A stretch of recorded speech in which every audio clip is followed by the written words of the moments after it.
Hey, it's 𝗦𝗵cie𝘄. On Monday's wrap-up show, we discussed the fact that Scott the engineer's wife called in, and we talked about what that all meant, how she called Ronnie's new girlfriend Chippy, how we don't think she likes Ronnie, and I think we finally got an answer to what Chippy means and what she thinks of Ronnie the limo driver.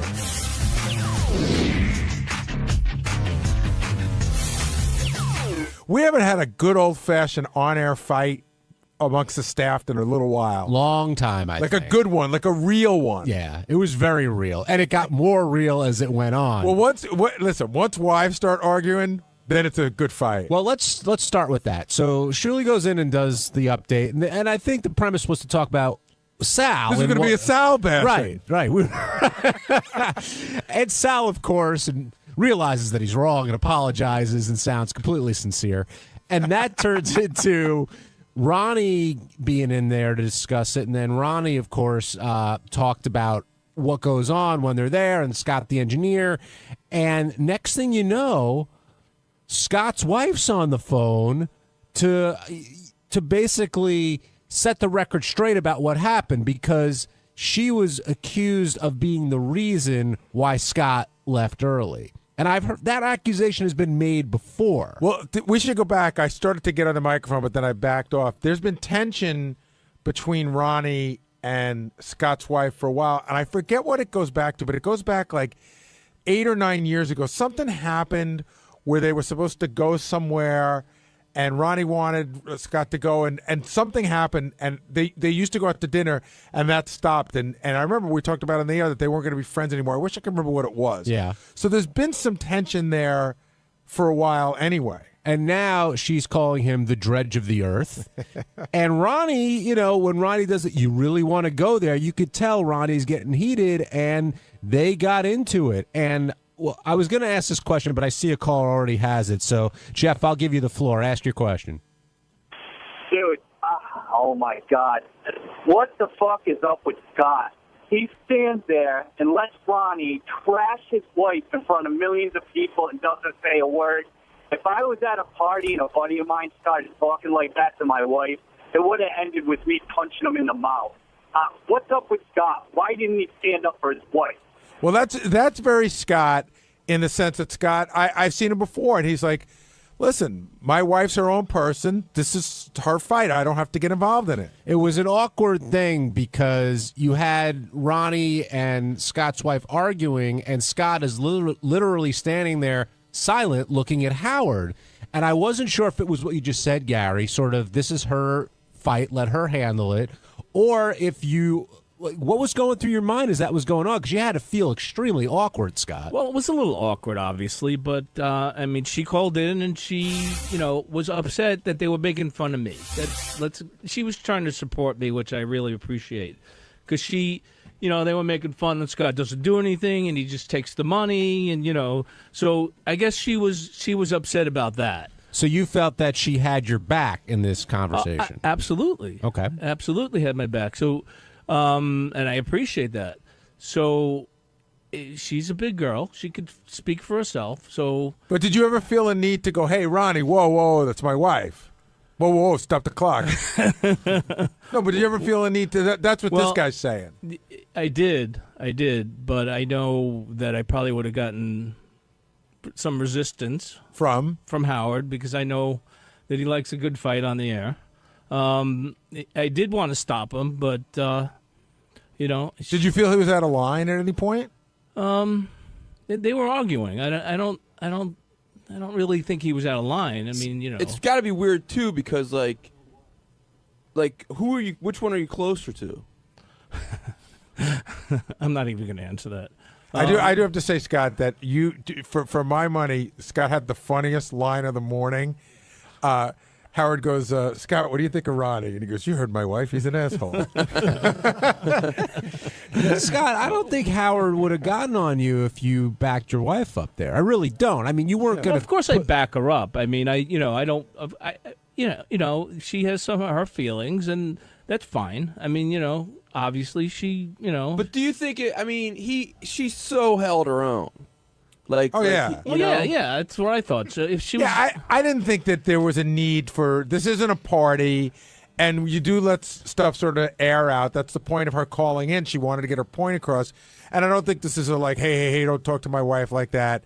It's not like he said, oh, she's a fucking skank. Yeah, he had an argument. She had an argument back. Yeah, Plus, they I were don't think arguing. Scott's unaware of this issue. My guess There's tension, right? We agree that between your wife and Ronnie, there's tension. Well, there is now. But there was before. There was before. I do remember now. There's a guy up on the phone, but I do remember this started when you wanted to go to driving school, right?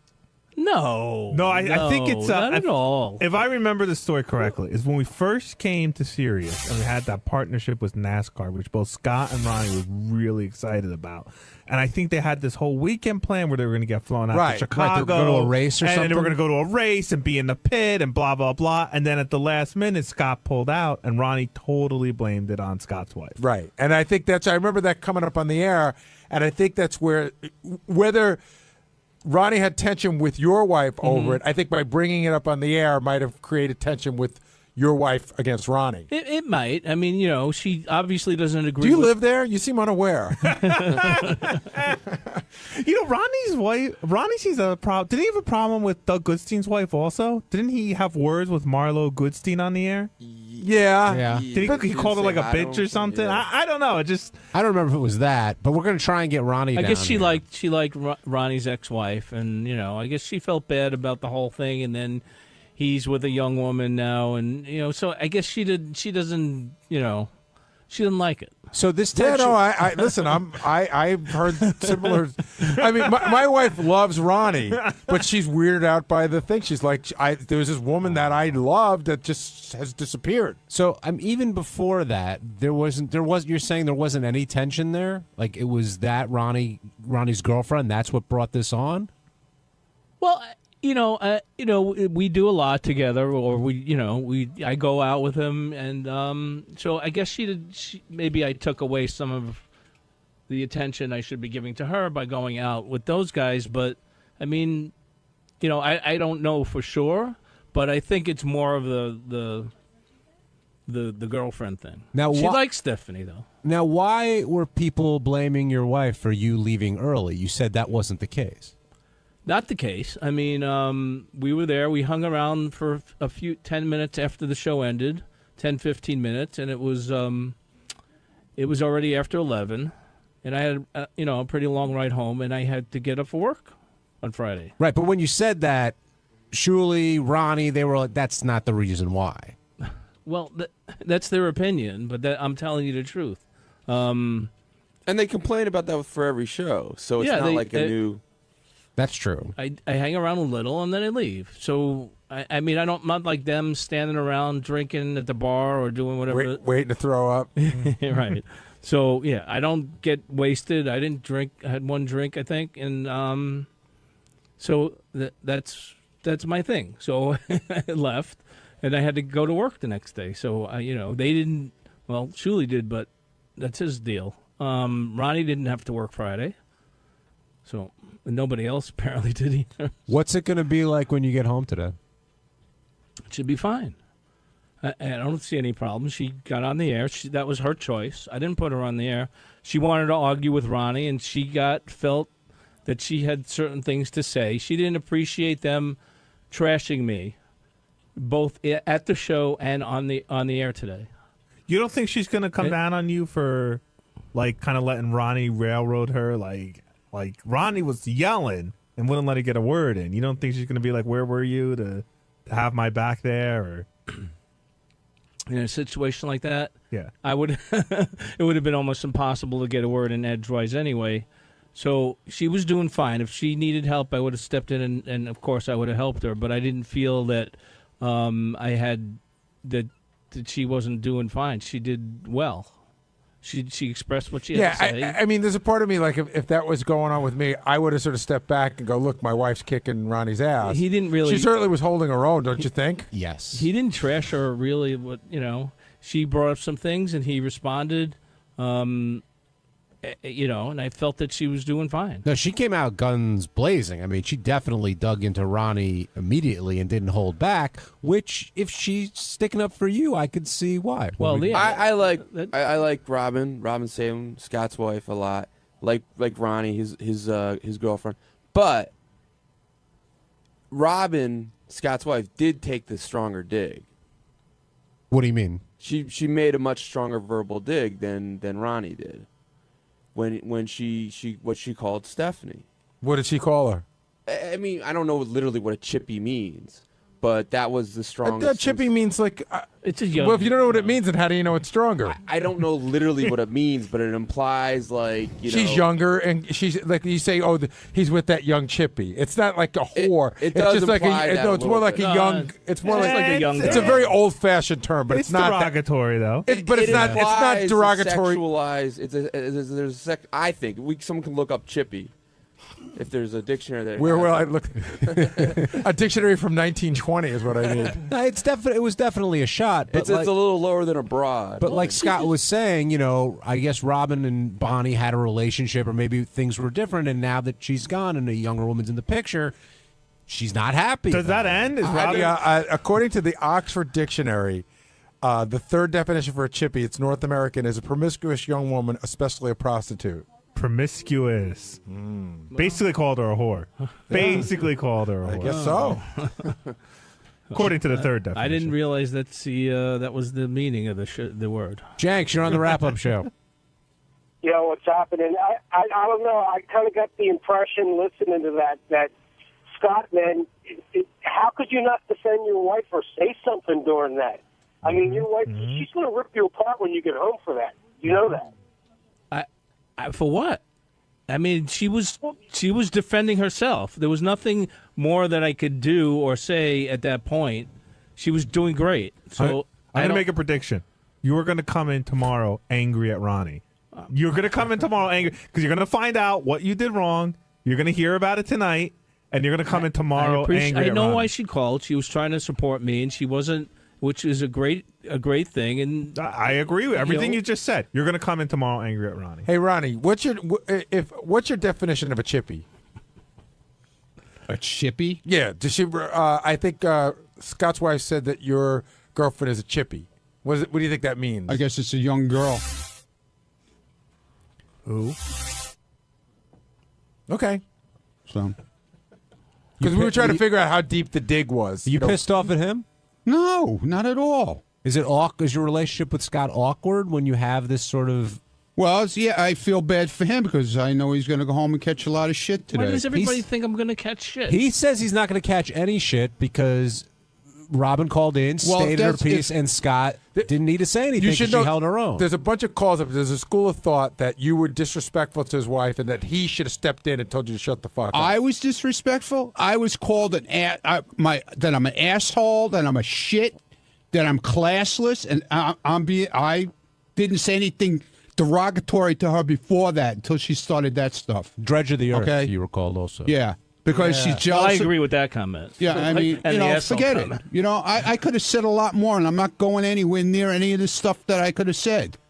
Go down that road. I'm not. No. No one ever takes that road. I do. No.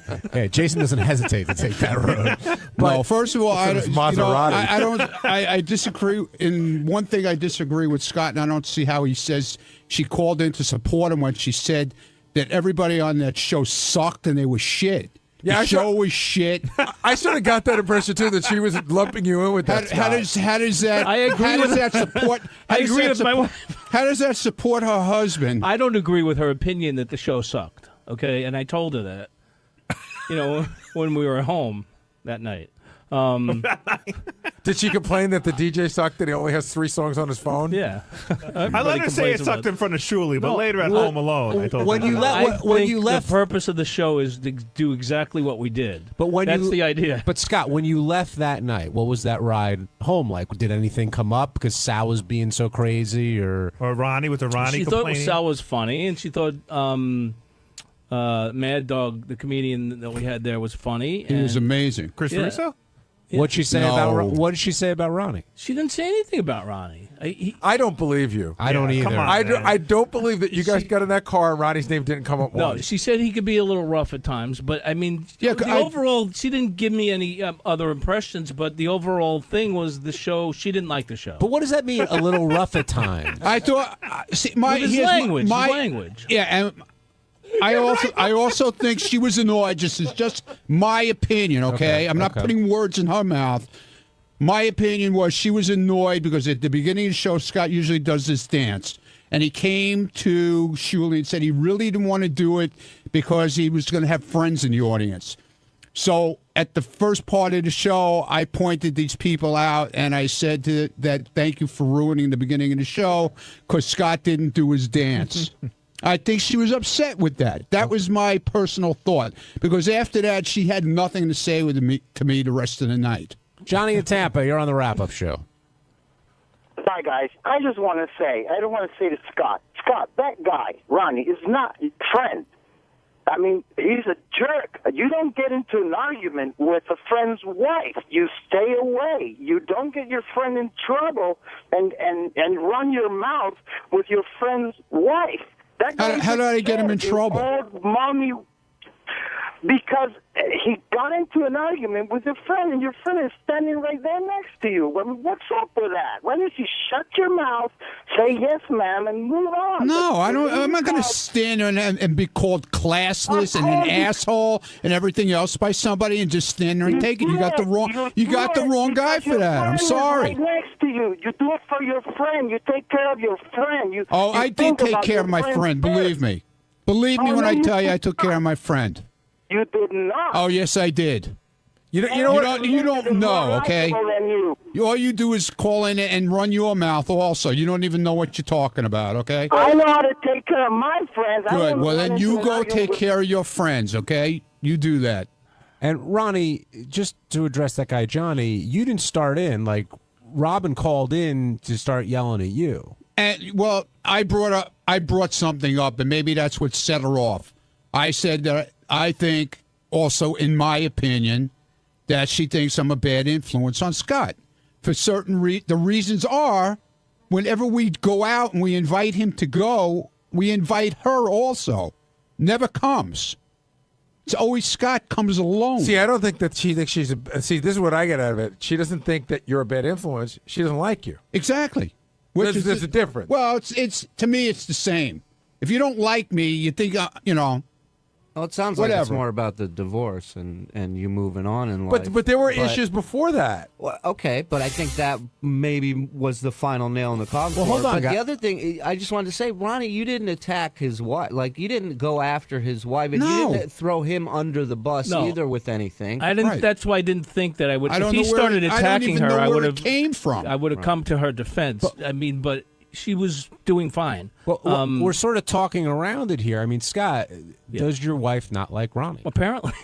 No, don't give me apparently. You know the answer to the question. Either she does or she doesn't. Well, she doesn't like him. Okay. I don't think that comes as a surprise. There's no surprise. I think she expressed that today. Did you know that, Very Ronnie, clearly. for a long time? I never know it until 100% till he just said it now. Well, you knew it from this morning. Yeah, I had my feelings, but he just confirmed it for sure.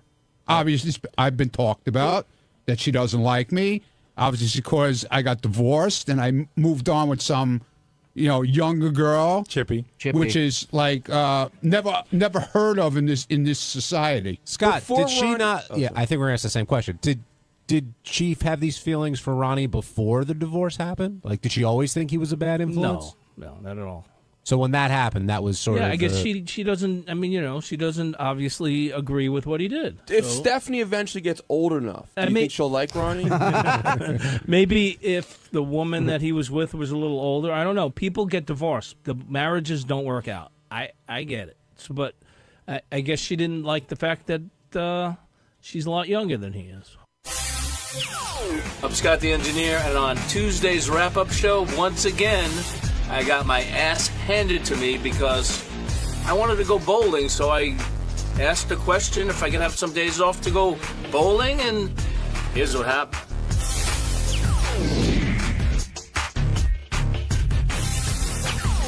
We should start off with Scott Salem's quest to bowl. And I know we had a lot of Scott on the wrap-up show yesterday, and we're going to have a lot of Scott on today, simply because he's in the crosshairs. And it was sort of the perfect storm today because Scott, I would imagine, was fired up about what happened yesterday. And the news broke the story that he had emailed Howard about there was a new PBA event and he wanted to go, and Howard had gotten an email. But that was at the tail end of this. What I heard, and Gary, you can correct me if I'm wrong, is Scott had talked to Doug Goodstein, yourself, Tim Sabian, everybody who basically said no to him, yet he persisted until he got a message from Howard, which basically said no. Now, Scott's argument, and I see him running down the hall now, I wonder if he's going to be as fired up as he was in the studio. Scott's argument is a simple one, which is, and Scott, correct me if I'm wrong, no one said no. People didn't answer. People said maybe, or we got to talk to this guy. We got to talk, but nobody came out and said, no, Scott, you cannot do this. Well, okay, today was the classic example of be careful what you wish for, because what I do know is that Scott was talking to a lot of people, and I think it would be fair to say Scott was trying to flush us out on the air. My understanding was he was trying to generate a news story that would get this to come out on the air. I think the hope was that it would come out on the air and he would get to go. Were you lobbying the news, Scott? Be honest. No, I asked about it. I asked Brad last week. I said, I know Shuley did the story. Are you going to bring that up on the air? I asked him. I didn't push. I asked him. But it sounds like through the news, talking to Gary, talking to other people, it's like you were talking to everybody here about making this happen. And again, you're passionate about bowling. It's something that you want to do. Right. But was this an instance where you did hear no and just kept going? I never heard no.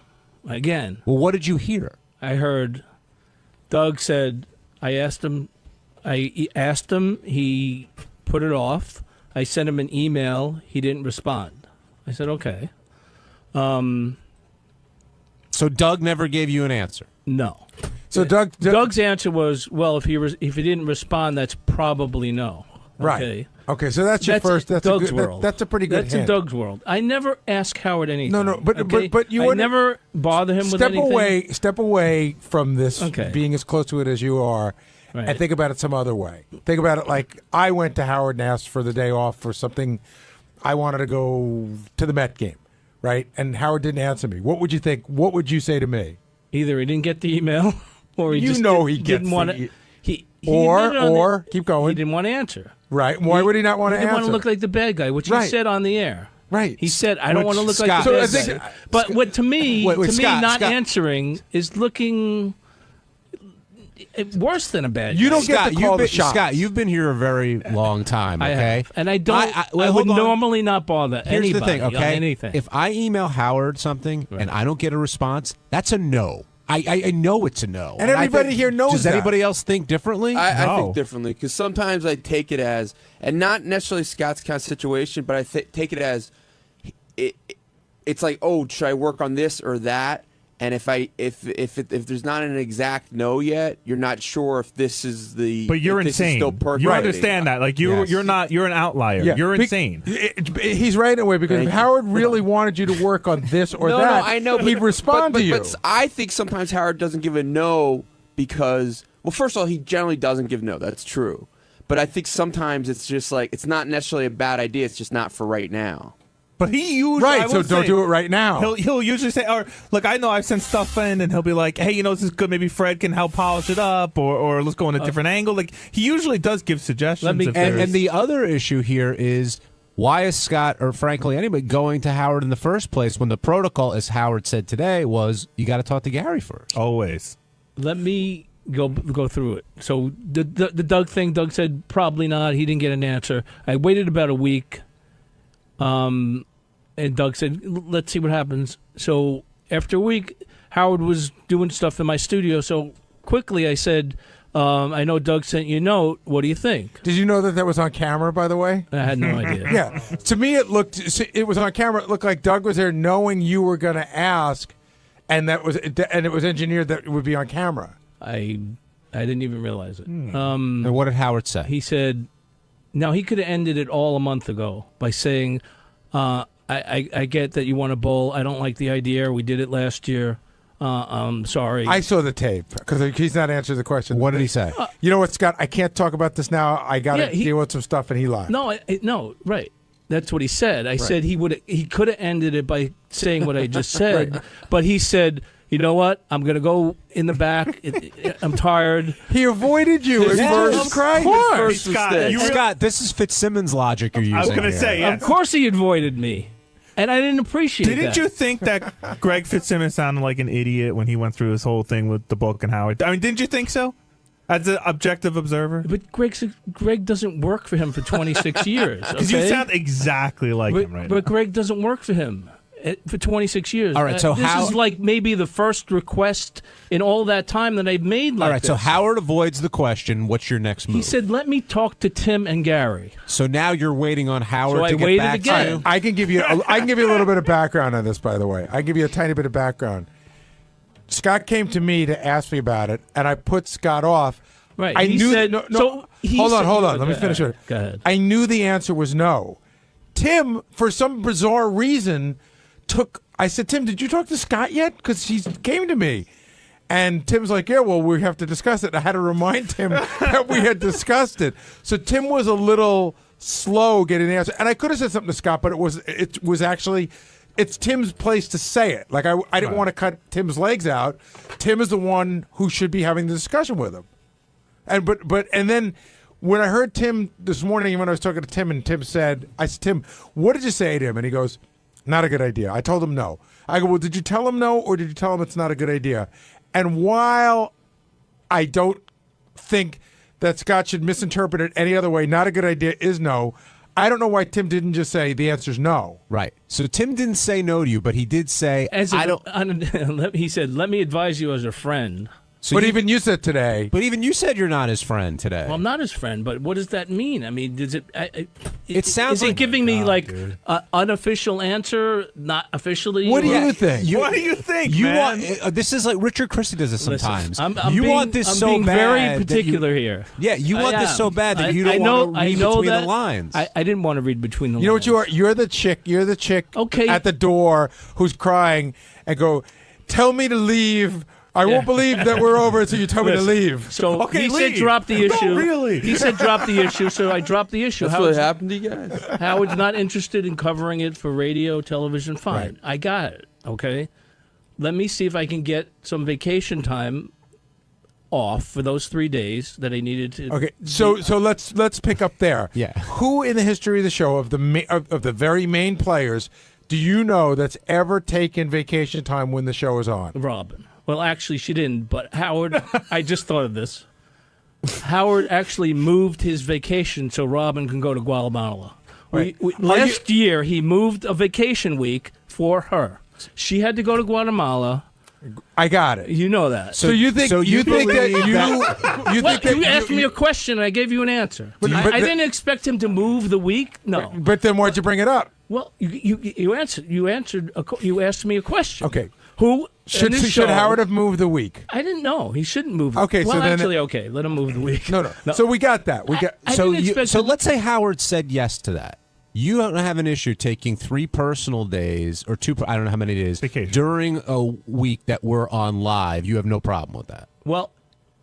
Someone using your office, you're bored. Yeah, do you think about the message it sends in terms of you needing to be here? So one time I was out for a medical issue for a few days. Which right. Absolutely, that's what fine. personal days. Last year he sent me to Vegas, so I was out for 4 days for that. So obviously someone did fill in for me those 2 times.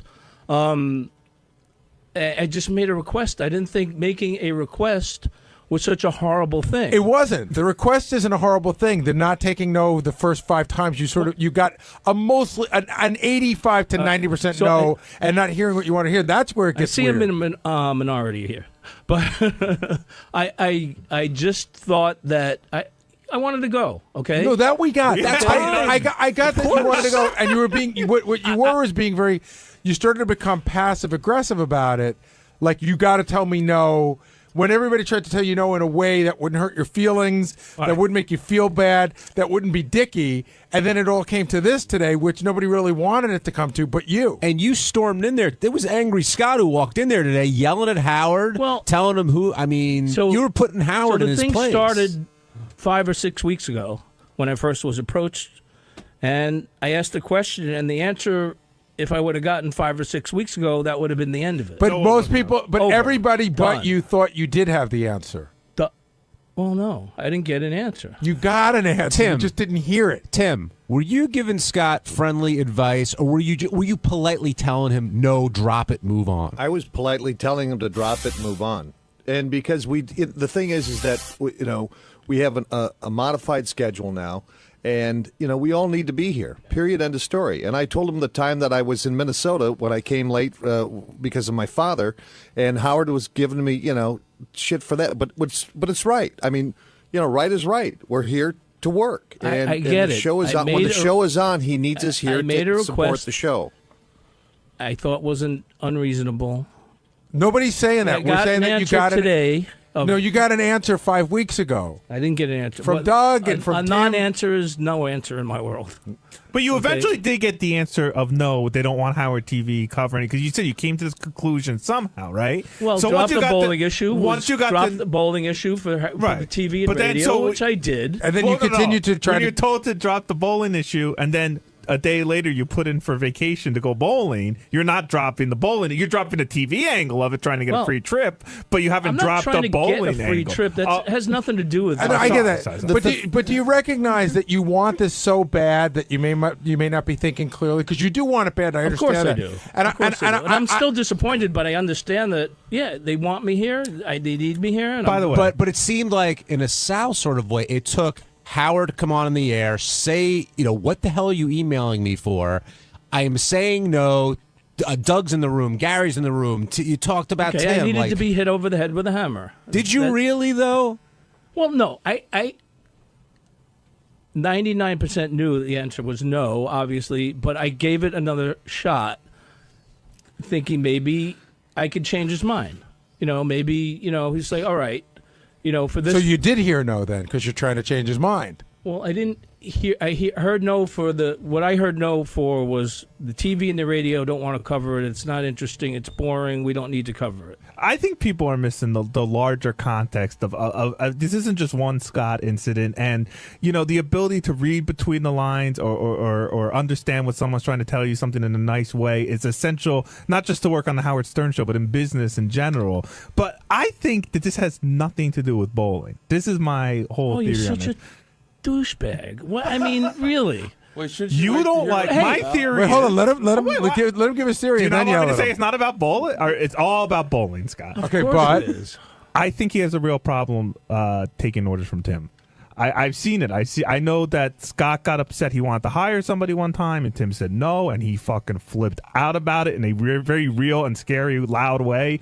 I know one time Tim asked Scott for if he had any ideas how to upgrade his studio. Scott gave him some. I know Tim took some of the ideas and didn't take some of the other ideas, and I know Scott flipped out about that. Why do you ask me my advice if you're not going to take all my... I think the real issue is between Tim and Scott and has nothing to do with bowling. Well, I think, my opinion is that there's some underlying issue with Scott that he feels a victim and always a victim.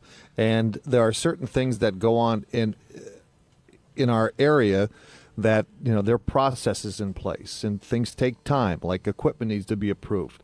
But Scott, instead of asking, would rather blow up and pop off than find out what the real answers are. But there's some underlying issues that I think you feel victimized all the time. I really do. You're a good guy. I like you, and I try to work with you and try to develop a relationship with you. When I hear that I'm not your friend, when I'm not here to be friends, but I'd like to get along with people that I work with.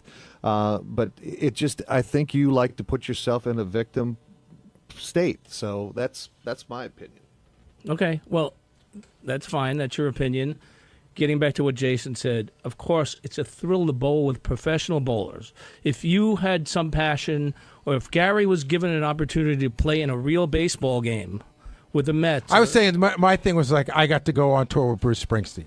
That would be the same thing. Let you go do it? That's a passion that I have. Or Bruce said, Gary, come to the I want you to play sax for me instead of Clarence Clemens. Come stand on the side of the stage this day. I want you to be my personal guest. Would Howard let you take a week off of work to go play saxophone with Bruce Springsteen? He would no. Okay, so there you go. But I approached this as we did it last year. Howard sent me out there, which was. But that question was answered pretty early. That it doesn't work for the show. Okay, that's fine. I get it. The PBA said, regardless of whether the TV show or radio show is covering it, you're welcome to bowl. That's what they See, this is where you fall off the tracks because nobody here cares what the PBA thinks. Well, I'm just telling you. I'm being very blunt. Are you aware what the PBA is? I'm just telling you. I'm just telling you. Police Benevolent Association. I was offered again. No, we understand that, but Right. we know what they want. But we know what they want. But that has nothing to do with what we want. I know what they want too. I mean, don't they have authority over the situation? But Scott? What about what Tim said? I mean, because Tim's not the only person who said that before. Are you playing the victim all the time? In fact, quite honestly, it was said pretty often before Tim ever worked with us. I don't try to play the victim. Okay, I don't try to play the victim. Leave it to the victim. Yeah. Go ahead, Scott. No, I don't try. I don't want to be a victim. So.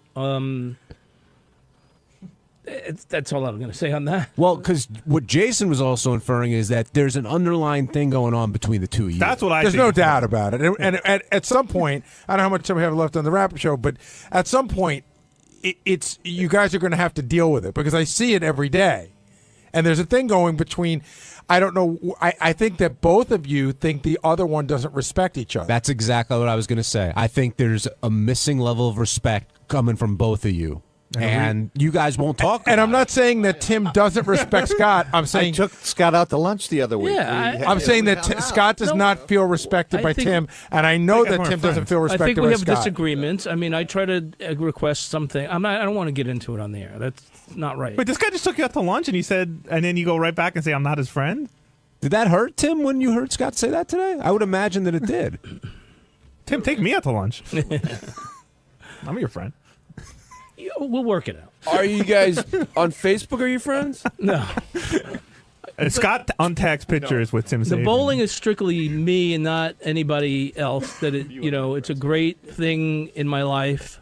I get it. I get it. It really has nothing to do with anybody else. So, personally, it was a great experience, and I wanted to do it again. Okay. What I would say is I think that every single person on this show could come up with an example of something that they really wanted to do that would make them be away from work. I know, but they don't have that opportunity. And they I have the opportunity. No, we've all had the opportunity. Now, Richard, I'm almost positive that Richard's had opportunities to go on tour for 3 months at a time. Oh, 3 months. I mean, listen, it's a passion, 3 right? days. Oh. But I mean, we've all had, like I said, I've had the opportunity to go to the Super Bowl. I've been given the tickets, and I was invited to go on somebody's private jet. Like I told and it you, still didn't get me home in time. I don't think it hurts to ask. Okay, you've been here so long. I don't think it hurts just to at least ask and get an answer that somebody respected your answer. And all I said was, somebody could have come to me and said, "We appreciate that you want to go, but we'd rather have you here with the shows this week. We need you. You're important to the show." But there's no knowing that. And no one appreciated that. That's right. There's no knowing that because it was said. Well, because he told you to finish. Scott, who's your issue with? Is it with Doug? Is it with Tim? Is it with Howard, Gary, Jason? I think it's with Howard because even before when he was arguing with Tim in the hallway, he said all he needed to do was give me the answer, and this would have been done 5 weeks ago. Howard said on the air he didn't want to look like the bad guy. I mean, maybe he looks worse by not giving me an answer. Do you think that's the case? I feel that not giving me an answer is disrespecting me. And anybody else he doesn't give an answer to. Well, that's the way he works. That doesn't work for me. I mean, I get it. I don't make requests from him. I think this is the first request I've made in 26 years. But it's not. It's not. And I can't think of the others. But do you think that every office operates any differently? Yeah. No. No. I mean, yes, I think that people would make a request and they would get an answer. To be ignored is worse than getting a no. But what about if your request is unreasonable? I don't think it was unreasonable. That's the thing. I don't think it was unreasonable. And that's where I think there's a really big difference. To say, can I take time off after you know that it's not good for the show? I understand that part. But I want to take time off to go do what I want to do. You know, we all want to do that. That's an unreasonable request.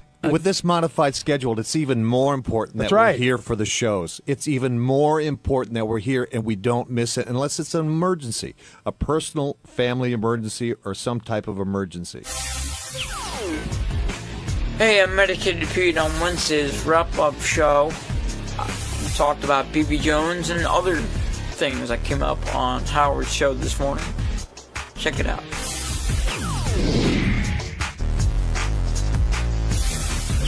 I do want to start with BB Jones and what happened with her. And Gary, I think not a lot, but a few porn stars come in here and they'll say, oh, they'll bang anybody, they'll do this, they'll do that. I guess Tabitha was certainly one who put her money where her mouth was. But with BB Jones, she is willing to bang anyone, anywhere, anytime, unprotected, and that makes her a little tiny bit less attractive to me. But she's really a very pretty girl. But to some people, it makes her even more attractive. Well, you know, I don't know. It's easy and quick, but do you really feel good about yourself when you're done, or do you care? Well, some guys don't care. You see, that's the question. If you're young and single and working on this show, this seems like a pretty good, you can bring your own condom. This seems like a pretty good opportunity. Yet, Ganji, JD, Benji all said no. And I want to know why. Howard didn't understand. I sort of got where they were coming from, and I never really had to deal with this back in the day. But the whole, you know, I think that I understand Benji saying, like, girls will say, they'll Google you. They find out you banged a porn star, and it's, you know, they're like, hey, I can fuck a lot of guys. Why should I fuck a guy who fucked a porn star? So again, the other thing is too, we're like deep in the porn star world. We're not in porn, but we know a lot of porn stars, and you know, there's some women and guys who've never met porn stars, and they think it's a really dirty business. And I'm just saying it's a perception of other people. So I think I sort of get like, I really understand Ganji saying that girls have Googled him and found out he fucked Kendra Jade. Yeah, that's a turn off. Ganji, your checkered past really has done some damage, it seems. So, just a prime example, the last girl I was dating, the first thing she brought up on our first date was that she Googled me and saw that I slept with this porn star. And what did you? How do you she deal with that? She wanted to know about it, and I'm like, so what do you say? I was like, oh yeah, it was a really, really long time ago. It wasn't that major, and I do the whole, oh, she wasn't a porn star at that point. She was only a stripper, which made me feel like in my mind. That makes it so much better. Right, it was a exactly, year after me that her and her stepmother banged Jerry Springer and taped it. Really? Right. Did anyone ever bring that up? No, because they don't ever make that connection. But all it does is you see like Kendra, porn star, and I slept with her. And that's the first thing that literally comes up when you Google my name. And the other thing is, you know, so it causes a problem. I mean, like it freaks regular girls out. How many times does that come up? I'd say 2 or 3 times. And girls can't look past that, huh? Regular girls have a problem looking past that for some reason. See, now for JD, it's different because no, it's not. You've dated a porn star. No, I didn't date her. You liked her, and you would have dated her. I've liked a lot of. What was girls. that girl's name? The one that you were pretty Kimberly friendly? Kane. Kimberly Kane. So like would you go out to? Would you take Kimberly Kane, say, to Howard's Christmas party if you were dating her? Yeah, if I was dating her. So she's sure. a porn star. The girl today is a porn star. What's the difference in the way people look at you? Because. I don't know. You got me. No, but I think it's a legitimate question. In other words, you're willing to date porn stars. Yeah. Listen, well, first of all, if she has the sex with a lot of guys. But a lot. But Kimberly Kane, many porn stars do. It's protected. She's having sex with janitors. So it's the unprotected sex. That's a big thing. Okay. And second of all, I don't think she's interested in me. Otherwise, she would have gotten back to me when I tried to contact her. No. I didn't try and contact her like once and never again. I tried to call her a couple times. I texted her. I think you played that all wrong. I don't think she's really interested in anybody. I think you have to call her, remind her that you want to have sex with her, you want to talk dirty to her. I think you have to work it. I think she's putting it out to everybody. She forgets who she talks to. Wait, JD, what did you do? Like, how did you try and get in touch with her? I called her. And then what'd you say? I One can't remember. I time? left a message. And so did you expect her to call you back and go, hey, JD, let's rock out with your cock out? She left me a voicemail wanting phone sex. Well, yeah. Right. Okay, so what'd you do? I called her and I left her a voicemail. I remember what. But how long after? Probably that in the next morning. But you didn't try as soon as after I got home from work. You didn't try to text her or follow up besides that? Yes, I did. Well, what did you do? How many times did you text her? Like a few, but if you don't get a response each time, what are you gonna do? So at what point did you give up? I don't know, like a month or so. But how many times would you say you tried either voicemail or text? How many times? Like 5 times, maybe. So so if you had gotten a hold of her that night and did a little phone sex, do you think you would have made the next move into actually meeting up with her? Sure, probably. Maybe. Yeah. Benji, you weren't here, but the question is, you 3 guys, you're single. Like, why not go for BB? When Marianne from Brooklyn called and said, "No, how can you say it's a stigma?" It's not a stigma to me, but it's a stigma to how other women. Why do you care? Look at it Because you don't usually seem to care about those things. I care because I think BB's very attractive. I don't know her personally she seems cool, but it's like for basically like a one-time thing. Like maybe she's in New York twice a year, 3 times a year. I don't know how often. Okay. So for this one-time fuck of a hot girl, is it worth how much harder it is going to make for other relationships? But Benji, you've been on the air and openly talked about anonymous sex that you get off of websites. Why is that so different? First of all, I don't do that anymore. I don't bring it up anymore, and I don't do it anymore. First of all. But second of all, it is different when it becomes a very tangible, real thing. Oh, sorry. When it becomes a very tangible, real thing with a person that people know who it is. Right. Now, I have interesting breaking news. I don't know if this has come up. And I checked with Howard to make sure it was cool to bring up. Okay. She rejected Pete. How so? What? She said she wouldn't fuck him. When did she say that? This is what now I'm getting this secondhand from TV guys. Pete, get over here. Go ahead. Oh, Pete, I didn't know you were in here, so I don't know if you know this. And this is what I heard, so maybe it's not true. I don't know. No, that's first I've heard of that. Well, hold on. But let's start. Pete, how did you leave it off with her? I said sure. So did she give you a number to contact her, email address? No. No. So how are you figuring you're going to get in touch with her? I don't know. I mean, I would have thought signals? that. Yeah. So, Ganji, you're like one of the main guys at Howard TV. What's going on here? Is this true? I don't know. The behind the scenes guys were following them around, so I'm assuming that's when it happened. So Benji, what do you know? Well, this is Lee. He's one of our TV guys. Yeah. What's up? Not much, Pete. How you doing? Okay. About this news, what's So Lee told me. I said to Lee, this was maybe he's coming down. I'm sorry. I said to Lee Garowitz, I said, "Oh, did Pete leave with BB?" And he goes, "No, actually." She said, and Pete, just say it, that she didn't want to. She wasn't interested in having sex with Pete. Now I don't know if she just said just Pete specifically or anyone here, or I don't know how that goes. And I saw Howard on the way out because I wanted to check with him to make sure it was cool to bring up, and he said it's cool. So, but I didn't get that firsthand. I mean, she clearly agreed on the air. I mean, after Pete serenaded her, and she was all up for it. Doug, do you know what's going on here? Yes.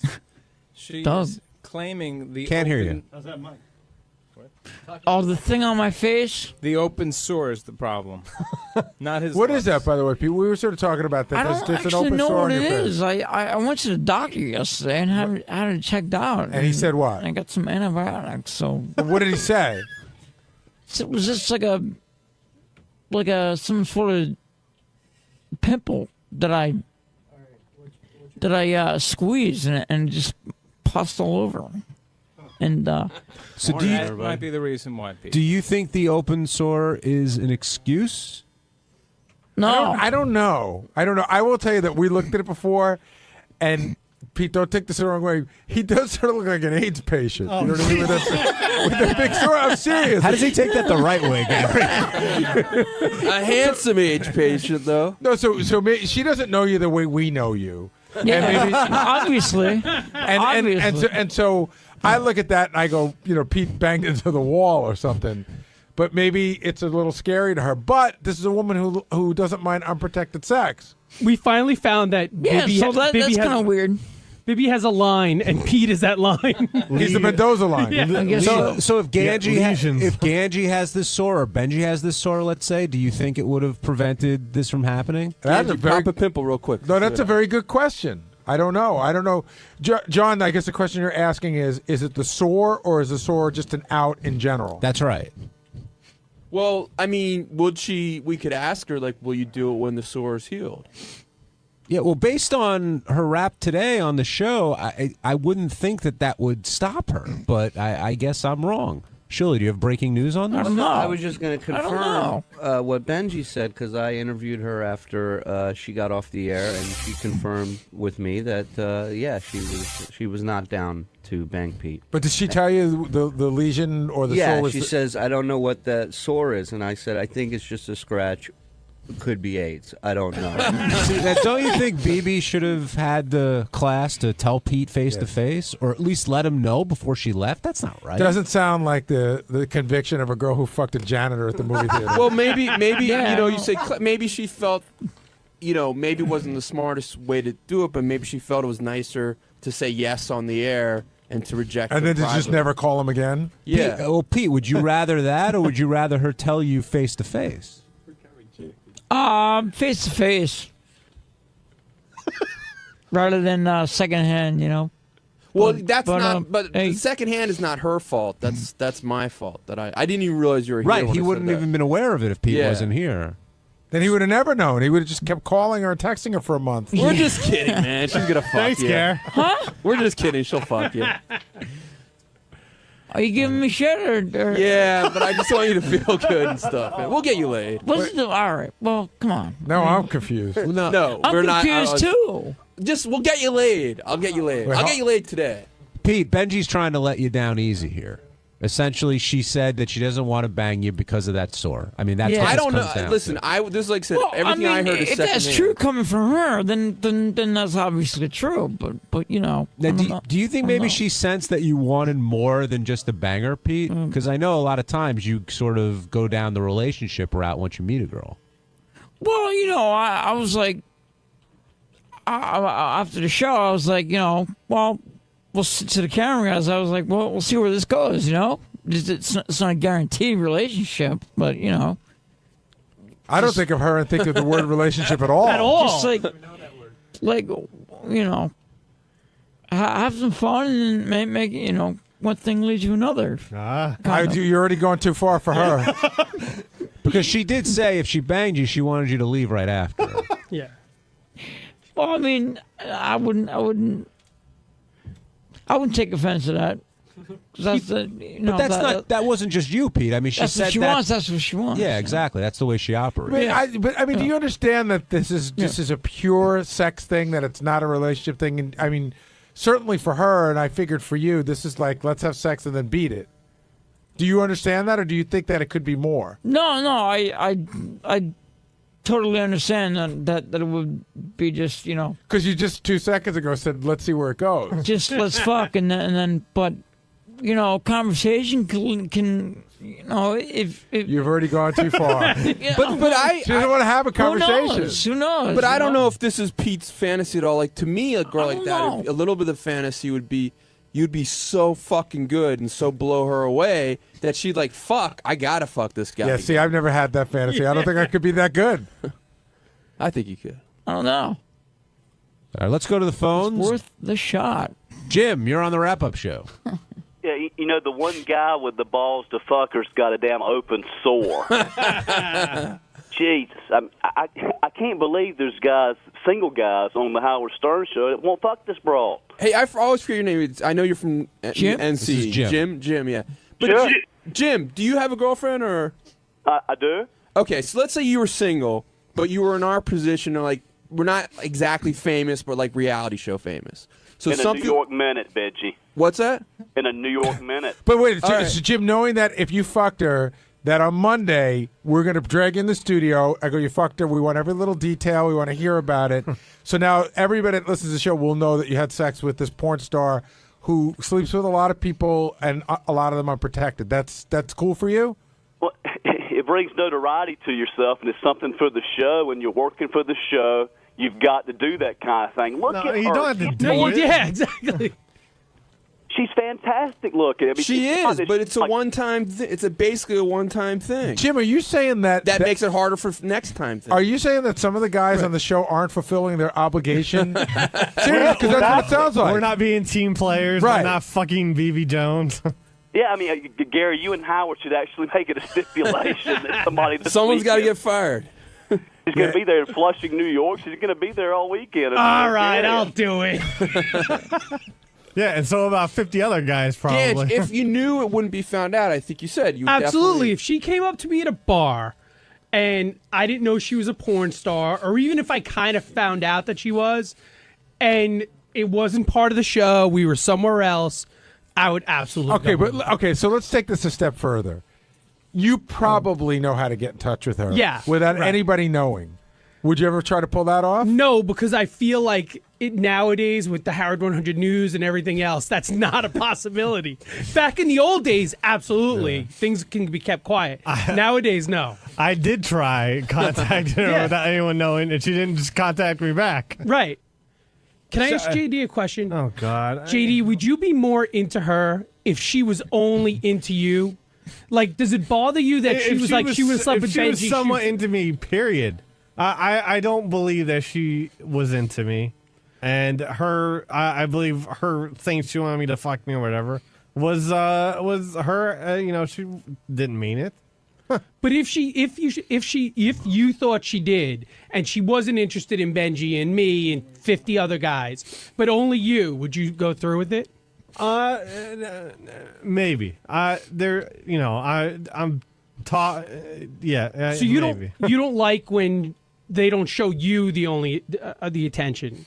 If she shows attention to anybody else, you don't like that. Attention like that, it's a little weird. I'll fuck. Yeah. Pete, same question. Something like that. I don't know. Yo. Same question. What's up? Do me a favor, just repeat the question. No problem. Yeah. Would you? I have a feeling that's not the first time in his life he said that. JD is saying that it makes a difference. Like someone asked, well, why would you go out with Ashley Dupree, who is a known escort, who knows what she did She was a before. former escort at the time, by the way. A known escort, and who knows what she did at the time, versus someone like BB, who's just, admits to what she's doing. Was there a distinction between the two for you? Yeah, somebody that doesn't admit it, I'll be more inclined to probably go out with, whereas someone who openly admits it, that would be a little, I don't know, I'd be a little skeevy towards that, Well, let's say you got together. I mean, the SOAR thing didn't happen, and you got together with BB. Would it bother you, like, if she went on to the next guy, like she talked about today? She bangs a janitor. She bangs somebody she's in an elevator. Would you feel, like, protective of her because you had been with her at that point? Would I feel protective? Would it bother you if she went to, like, the next guy? If she ran into Ganji and say, hey, let's go bang, and she's just coming off of, being with you? Sort of, kind of, in a kind of a weird way. Yeah, I'd be concerning, somewhat. I mean, yeah. What's the question you just answered? What was the question again? Benji, I imagine you can relate to what Pete's saying. Listen. She is physically beautiful. I want to fuck her. I want to possess her. So I get that. Yeah, you want to be the one.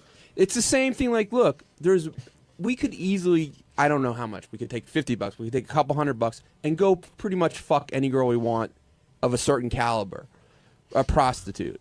but it's not hot because it's like you're paying for it. And there's something about this, a little bit in the similar category. If there's nothing special about you, if you're no different than like anyone else, right? It's not as hot. Right. I'll agree with that. Thanks.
Rosie O'Donnell's on the phone.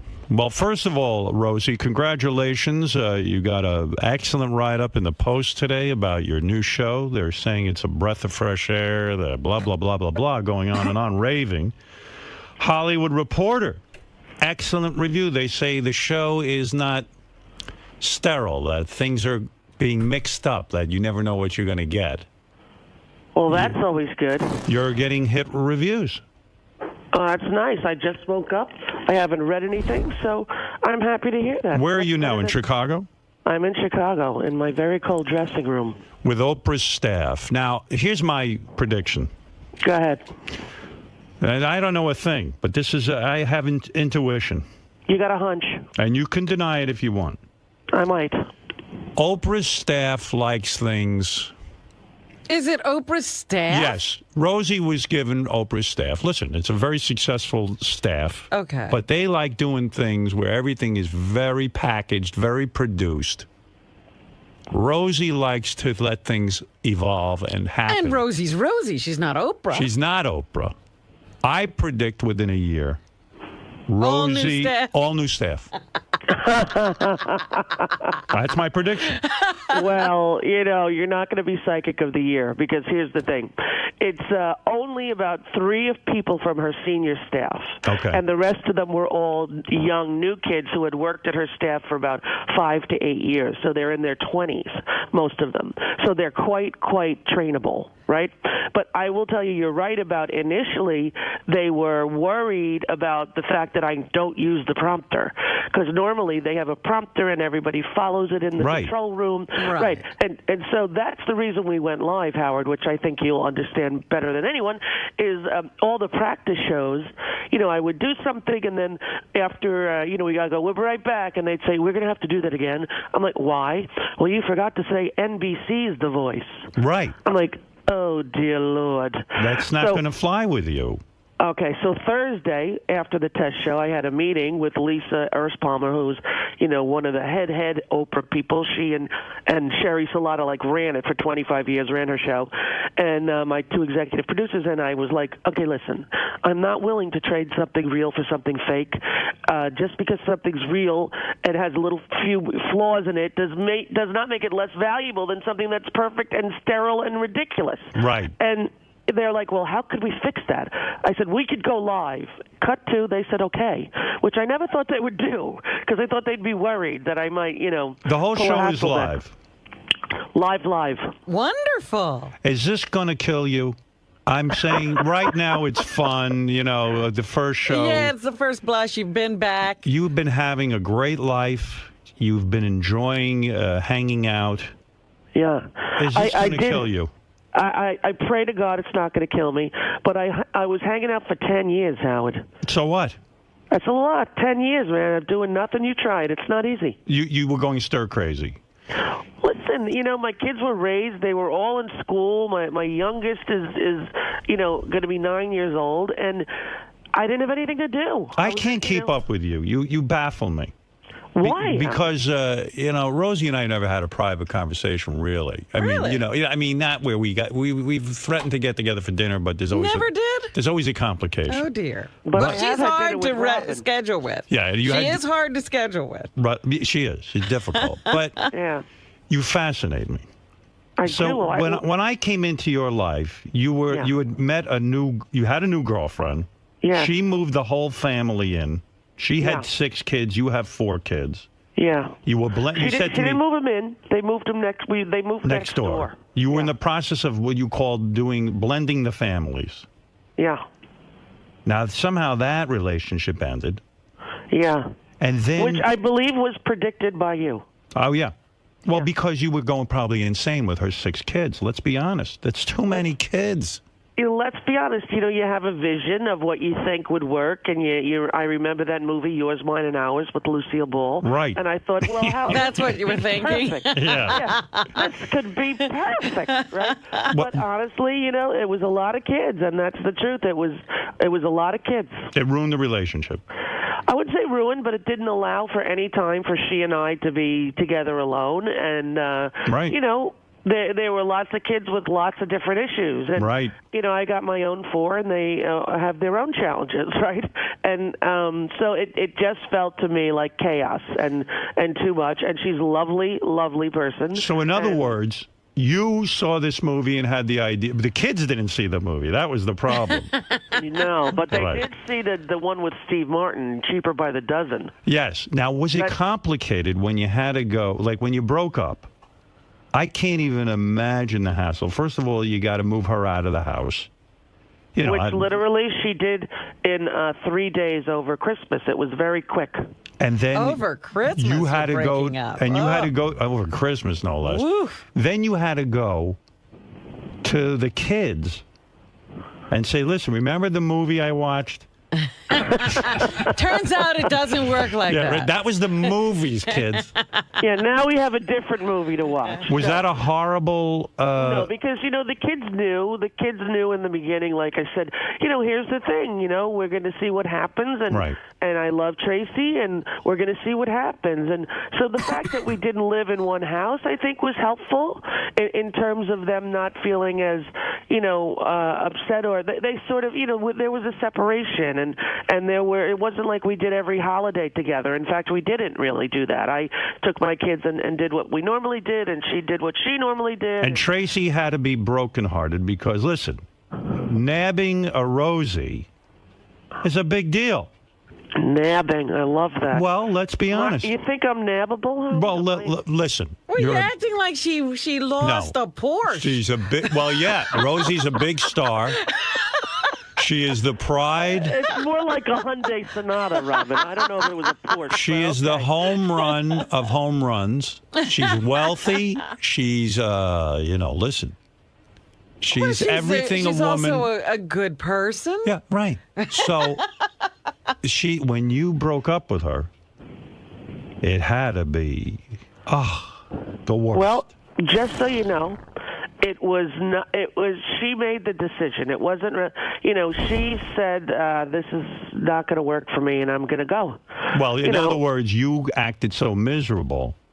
No, I just knew. I knew fairly early on that a long-time future and forever wasn't in the cards, and that I loved her very much, and I care about her kids, and I care about her life, and and what I think we ended up wanting different things. Although in the beginning it was a great, immense love affair, and it's wonderful to feel those kinds of feelings. And I had, been in a relationship for a long time that towards the end was kind of, when people are about to divorce, it's a couple years of rockiness, right? So, and here's what else baffles me.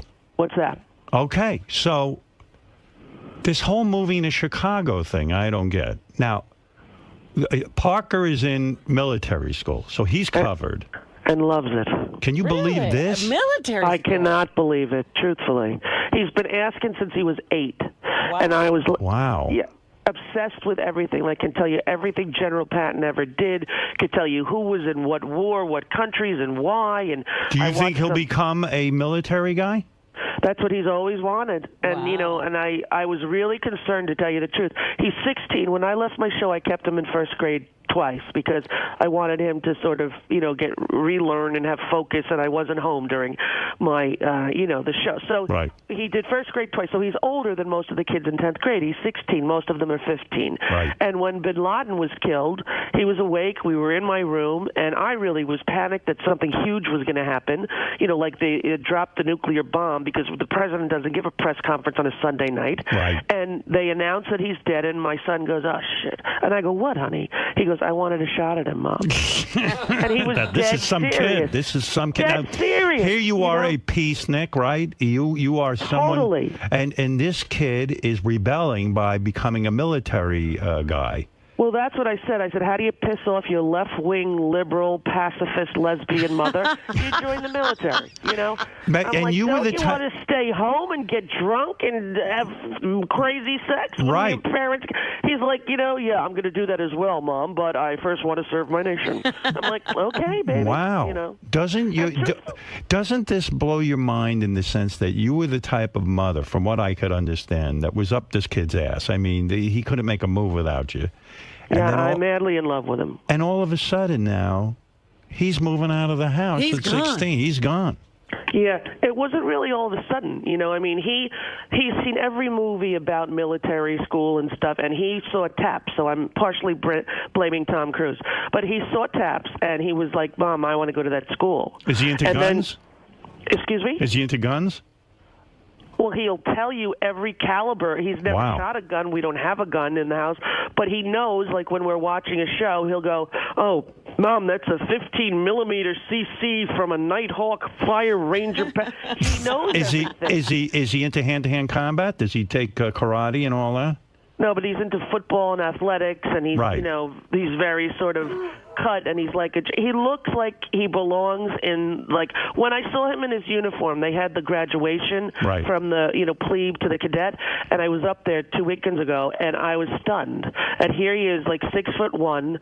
He lost 20 pounds there. He's fit. He's cut, and he's so happy. Wow. And everywhere we went, like I took him out to dinner to celebrate, and we're at some steakhouse up in Valley Forge, and people in the waiting, you know, to get a seat said to him, "Thank you for your service," because he looks like he's in the Navy. Right. Wow. And wow. he goes, "Thank you, ma'am. I'm still a cadet, but I will pass on that to the men in the arms." He would say the whole thing, you know. Wow. He called me ma'am once, Howard, and I almost had like an aneurysm. You're kidding. I'm like, "Honey, you do not ma'am me ever." This It is sounds like disrespectful to ma'am your mother. You're not kidding. This sounds like remember that show with Michael J. Fox? He was like a Republican, but his parents were hippies. Oh, he's not a Republican. No, but In fact, I'm saying he comes from this piece. You know, you personally were upset that they killed bin Laden because you felt he deserved a trial. to war.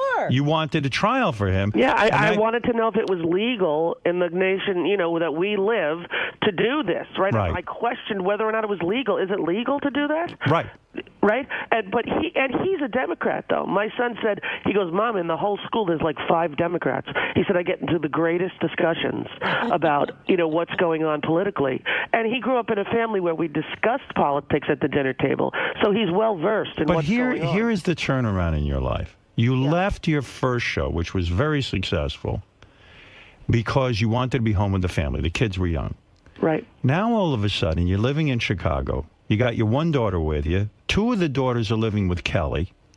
A daughter and a son. A daughter and a son are living with Kelly. Well, they're doing halftime, right? So the oldest boy, Parker's away. Chelsea's living with me, and the 2 little ones are doing, you know, half and half. I feel like you're free and clear now.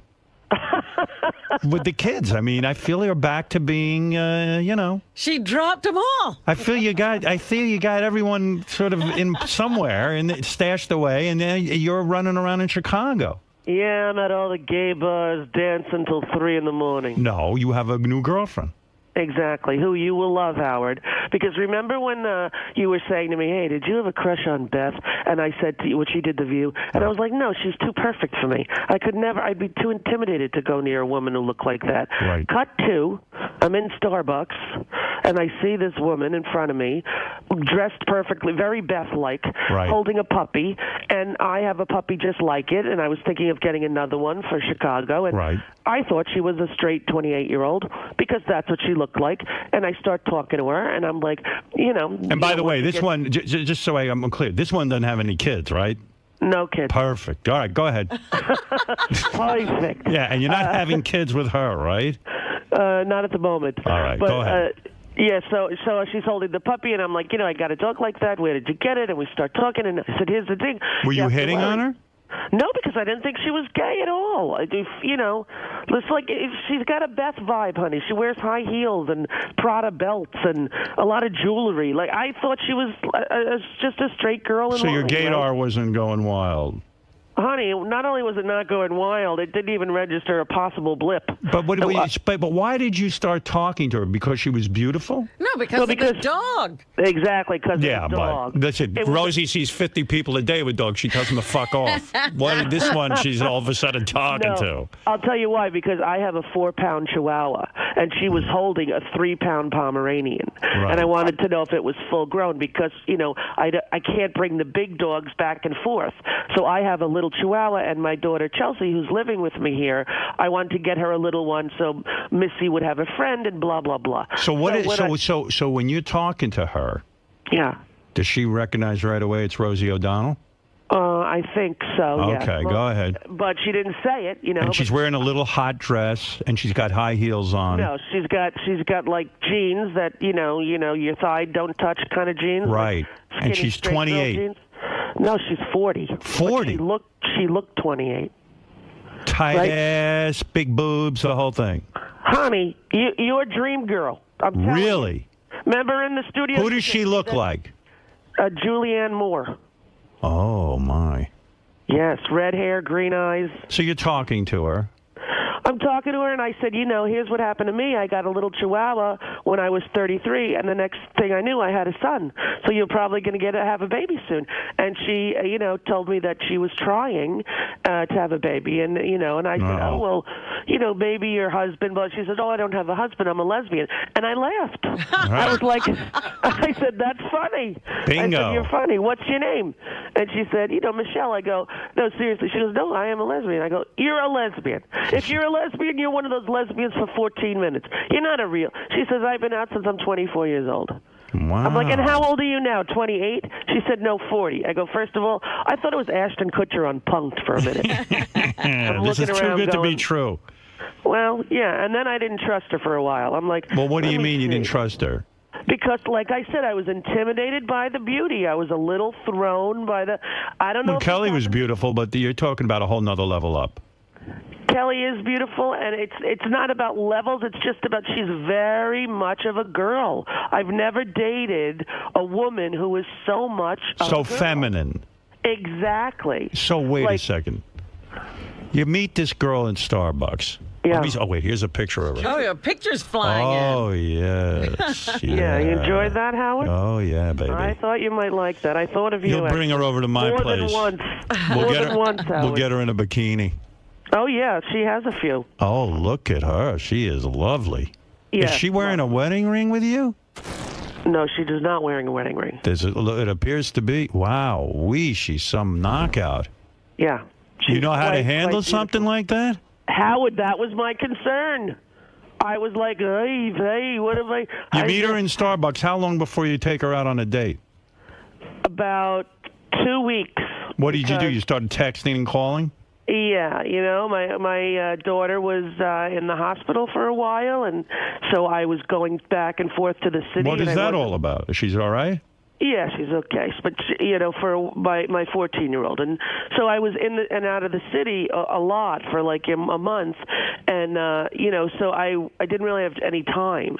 So we talked for like 2 weeks on the phone and texting and emails and stuff, and then That's romantic. And It was. Are you burning with desire for her? Well, I was nervous, Howard. I was like nervous. But you were thinking about her a lot. And I was also thinking, could she really be gay? Like, but then as we were talking about, her life and her relationships, and I was like very. You found yourself fantasizing about her? Yes. Alone in bed, you touched yourself thinking about it. Well, Howard, I mean, that's okay. There's all kinds of influence you can buy to help you do that. But no, I know. Robin teaches me. Oh, stop. Yeah, well. So, okay. So you're Robin's thinking a about smart her, you're woman. texting this and that, and you say, let's go out on a date. Well, yeah, she said, let's have dinner, Where'd you so take I was her? like, to a sushi restaurant, but in my town, because, I had the kids and we had some stuff going on. So she came up with her puppy. Right. And met three of my children the first day, because what I thought was, if this has any chance to ever be anything, it comes with three kids. Right? It was clear it was a date, though. You introduced the kids right away. But she doesn't fuck around. Oh. Because you know what? Rosie falls in love like in a day. Immediately. Yeah, like she doesn't even like date that much. As soon as she No. meets anybody that she's slightly attracted to, she moves them right in. I went on 4 dates. You'll be proud of me, Howard. Right. In the last, since I've been divorced, which is like 4 years, Right. I went on 4 dates with people I did not move in with. So I'd like to have good. a round All of right. applause. All for right, that. so there is But- some discriminating. Right, but when I go on a date, here's how it goes. I go out to dinner, and then if I don't feel that thing that you're supposed to feel, like, oh my gosh, I want to get to know you, I want to sit next to you, I want to snuggle, I want to, Right. If I don't feel that, then that's done. You It's like, move I don't- on. And that's Right fair. away. But that's fair. Right away. You say to them, oh, this was a nice time, I'll get in touch with you, and you never call, right? Well, because I'm a lesbian, they end up texting and we're friends. But Right. I make it clear that, I'm not particularly interested in anything other than that. Women are so good with each other. They're so sensitive that way. Like me, That they I would can just be friends. I just would never write the person and hide. Exactly. Right. Well, I used to do that with therapists. Whenever my therapist pissed me off, I would change my phone number and just never call them back. That's healthy. I wish I could learn how to do that. Yeah, that's a good trick. I think you should use that. So you go out on a date. Where do you take these girls to dinner? Because right away it becomes a story. This is in your neighborhood. No one squeals on you. No one says, Yeah, hey. in Nyack it's very easy. You Yeah, know that right. everybody. I've lived there a long time. What'd she wear on the date? Was she wearing no panties? No. She's got some thong action going on, but no, white jeans and a black shirt and heels that I could not believe a human could walk in. And no bra. Oh no, honey, believe me. Oh.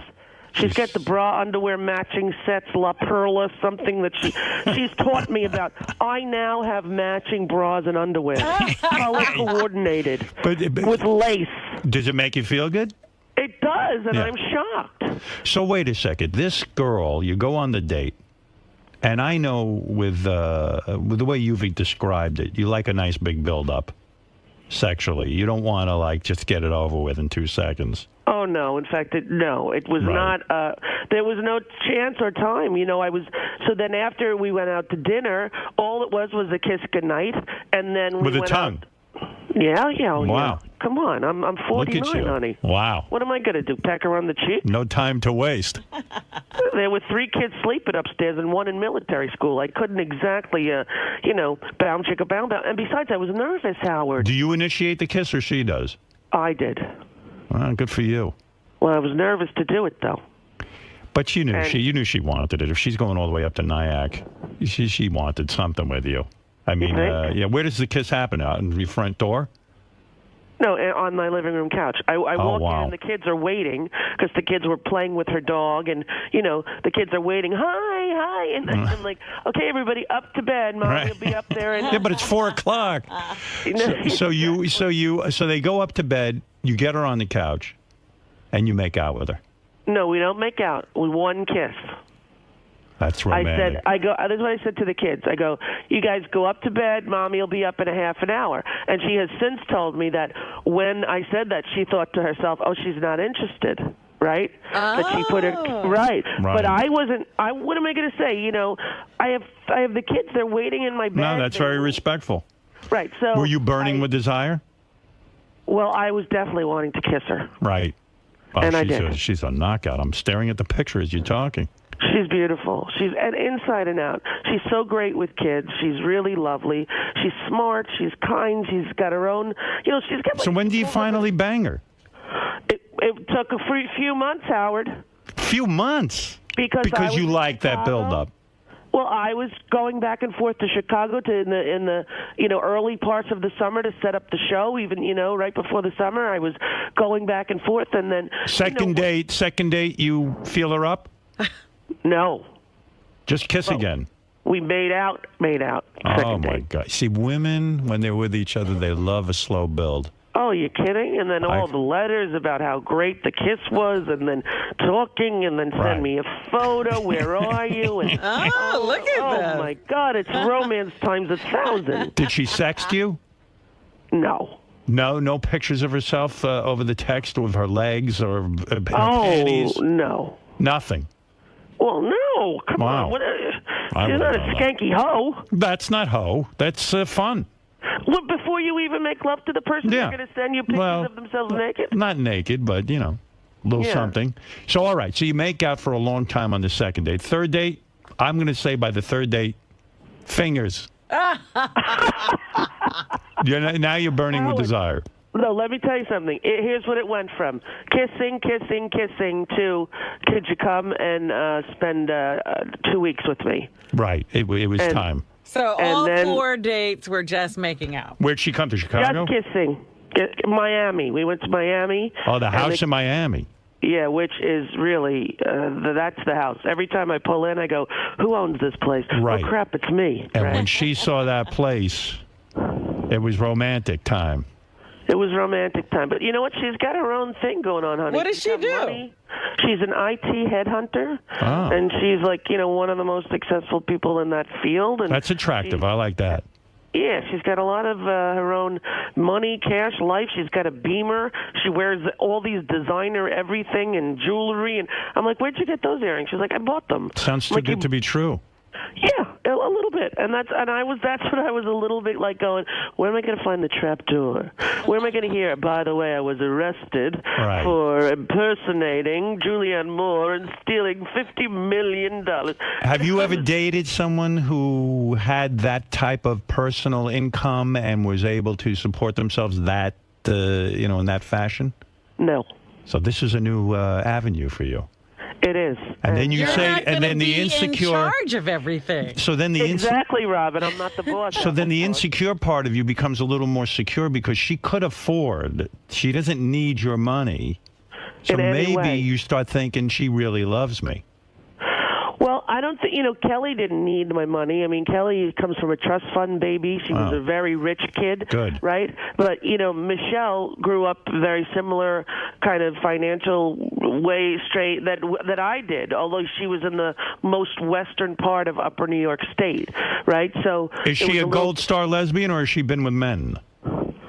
What is a gold star lesbian? Gold star lesbian is a true lesbian who has never even messed around with men. Oh, I didn't know that term. I didn't know that either. And I just coined it Oh, it's 3 seconds ago. Gold star lesbian. No, seriously, I mean- no, she's not a gold star lesbian, nor am I, Howard. Well, I mean, you messed around with some men, but very, very But superficially. I did the deed more than once. Well, you tried.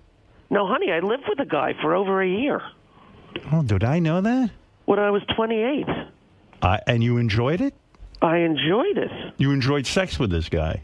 very much. You And didn't know want what to else throw I up and go, and you weren't thinking about women the whole time.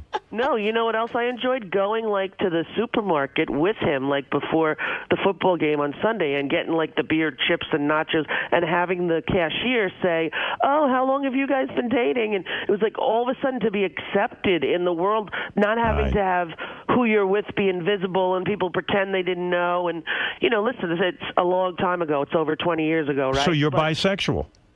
No, I'm not. I'm definitely gay. Right.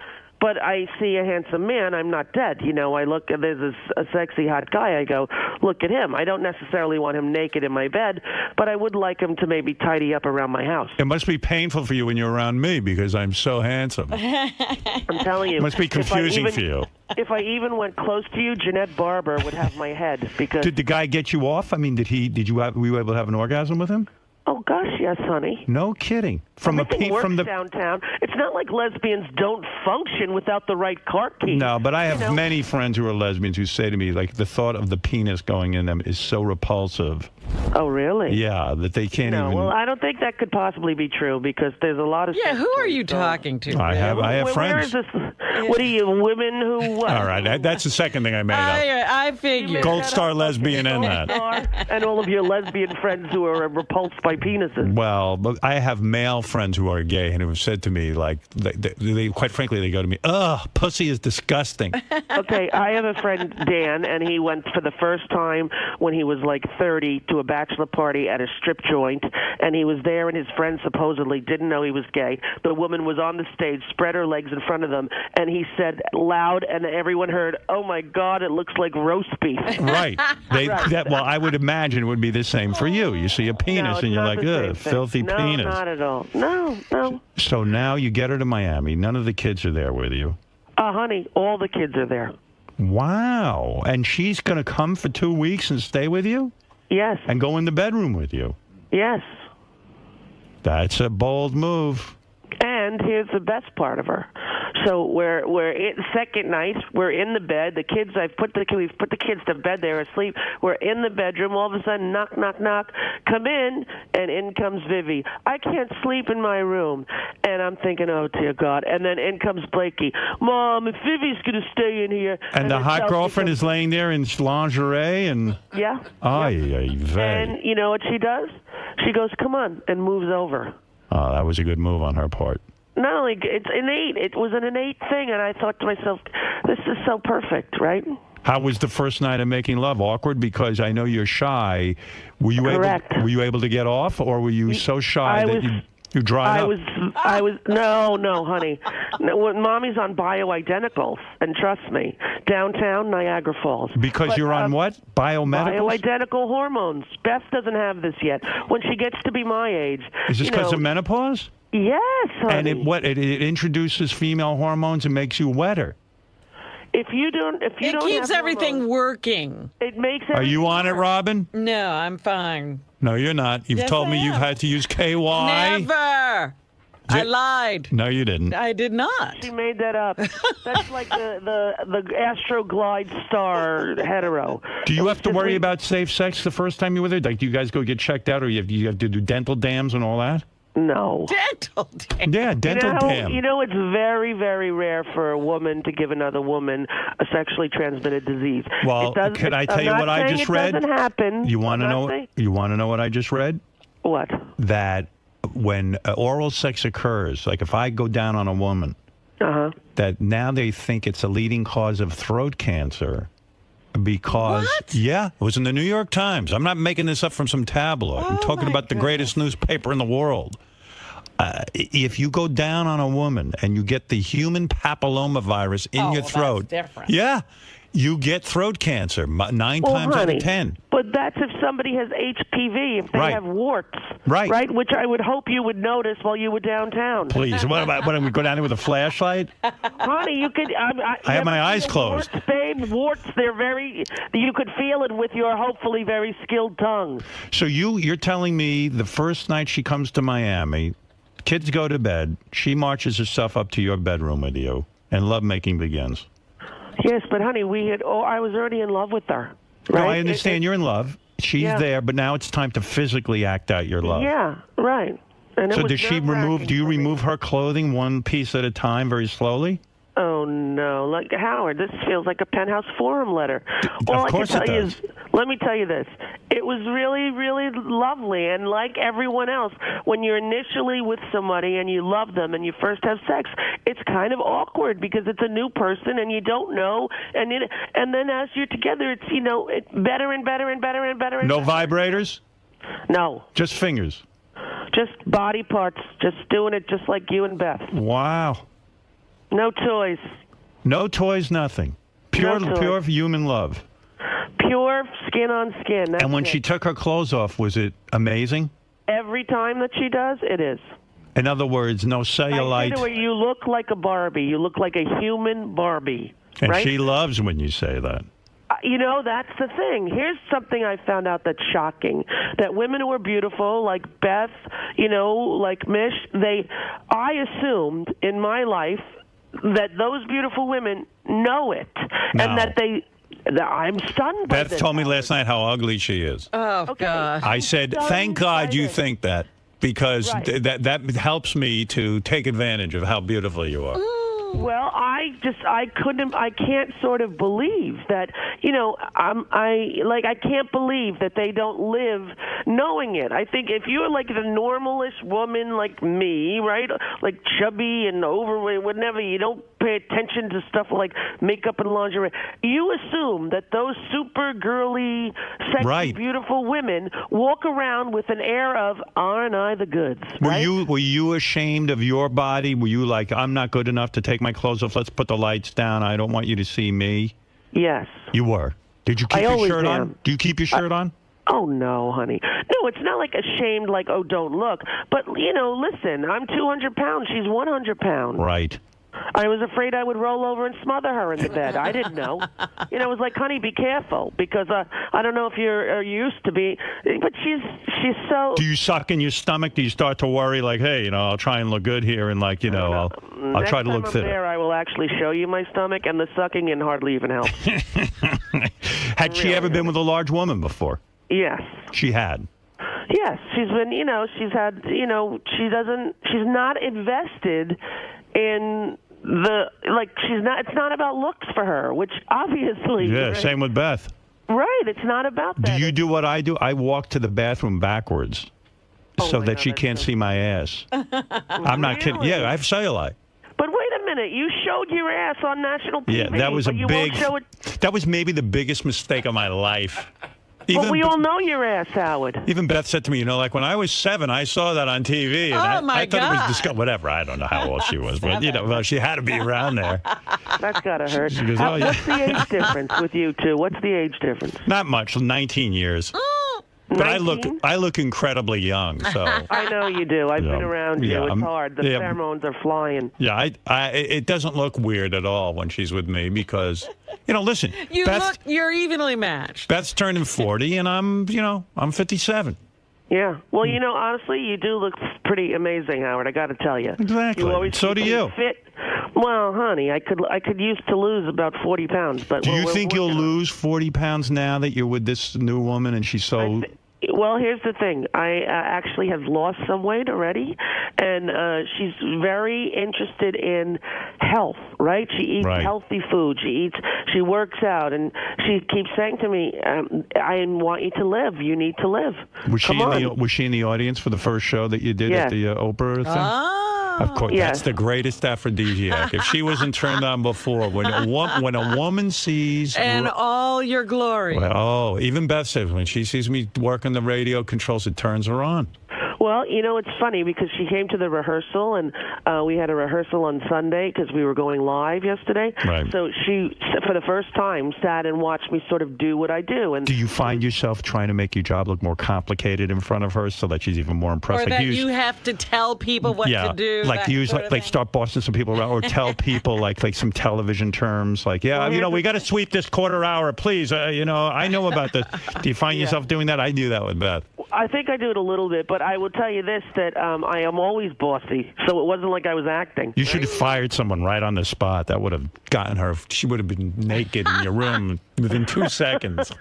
With all the kids, that wouldn't have been good. But she was sitting with the kids, and so I didn't even realize that it was, the first time she sort of had seen me, like, in that work professional mode of being the boss. And so I was doing what I do. Like, we're not going to use the 2-shot. We're going to use the 1. Yeah. Please have the jib when the boys come out. I was doing all that, but it was real, right? And then we go out to dinner, and she goes, it was amazingly exciting to watch you do. I'm like, to watch me at rehearsal in my sweatpants? She's like, honestly, honey, you don't know. I was like, oh, my God, you're going to have to come to work with me every day. Are you making love to her every day? Well, honey, it's pretty new, and I would say we have a very affectionate relationship. Do you ever make love with her back in your office at work? I have not, no, because there's many people here, and there's usually at least a child or two. Are you guys obnoxiously affectionate in front of the staff, or do you keep that under wraps? I don't think obnoxiously, but my children do say, like my 11-year-old boy, Mom, get a room, which is now his favorite line. Get a So room. every night you're making love to this beautiful woman. I wouldn't say, every night, honey, I'm 49 and Right. I'm tired. And when I did, the build up to this show, we did 2 rehearsal shows every day because I couldn't get it right. I was, it's an hour show, right?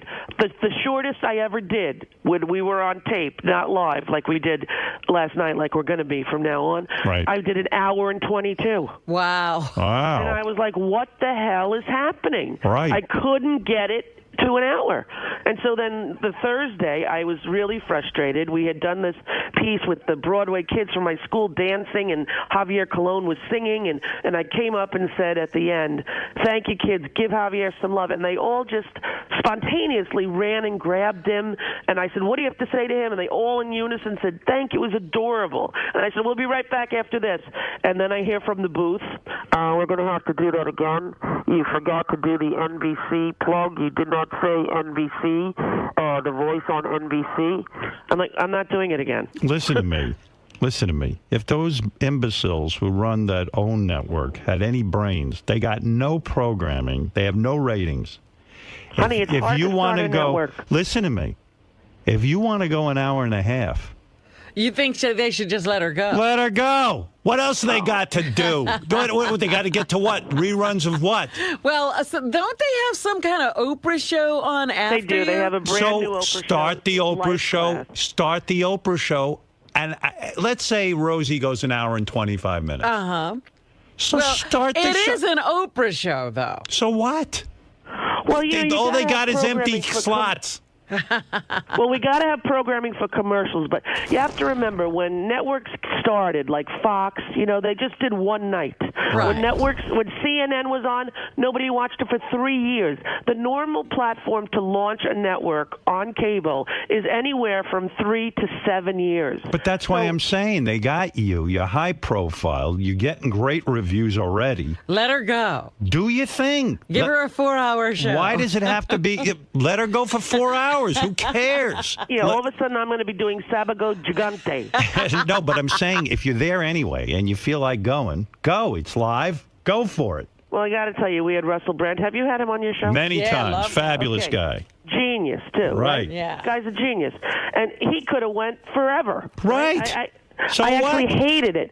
Hated having to say, we'll be right back with the game. I wanted to just stay with them. So why didn't you? And then Honey, we have an hour. It's a regular TV show. We have an hour. But why can't you say, listen, they've got nothing on. The entire day gets 0 ratings. Well, they got Rosie you. has a new girlfriend. She wants to get back to her. No, she doesn't. Listen, she's got plenty of time. How long can you, in a session, can you make love to her? I know gay women will go for hours. Yeah. Of course we will. Right. Because there's no, it's not as though one and we're done. I have to run out and get a blue pill, right? There's lots of caressing and touching and all the stuff that apparently bores you men. Well, we you just know what? do for hours. I'll let you know something. I'll let you in on a secret about this man. Yeah. I like all that stuff. But I've heard that about Beth is bored about it. She wants it. She Get wants off. it. She's like, let's go. Oh, really? Oh, Stop yeah. with all the fooling around. She doesn't. She is very different. Well, she's definitely not a lesbian, I can tell you that, Howard. No, she's not. I told you what happened. Beth went for a massage. These women. Did you hear this, Rosie? I did not. What's the massage This is some sexy story. You got to hear this. Well, there's another massage story I'm not even going to go into, but just the other day, she stops in some place, It's a little nail salon. little nail salon, Right. Korean woman, so Beth's sitting there waiting for her nails to dry. She says, oh, do you do those massages? Like in a the chair massage. The chair massage. Right. They do like your neck and your arms. Right. The woman goes, you'll come to back room. Beth goes, oh, okay. She thought it was a little weird. Goes to the back room.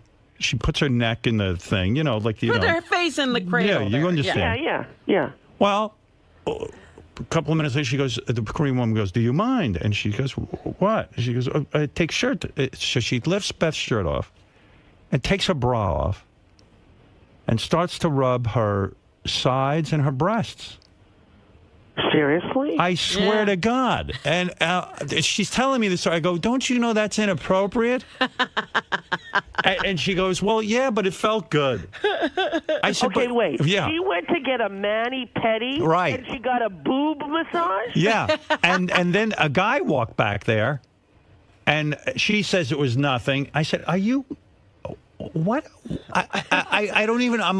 She's like little Annie Fanny. She's just like. Did you ever read Playboy, Little Annie Fanny? No. Everywhere she went, people were taking her top off and doing things to her. Wow. And so, what did Beth do?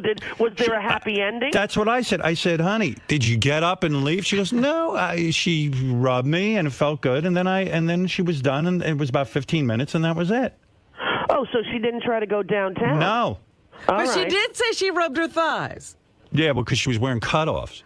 But they don't usually touch your thighs in a chair. I don't know what was going on. Thighs at a nail salon. Yeah, well, but the kicker is... Beth may have said something in Korean. It sounded like massage. I think but so, actually too. was like, can you do me almost right to the edge of glory? I don't know. Sounds to me like you're liking this whole Chicago setup. I can't even believe it because, I still think they could have done the show from New York.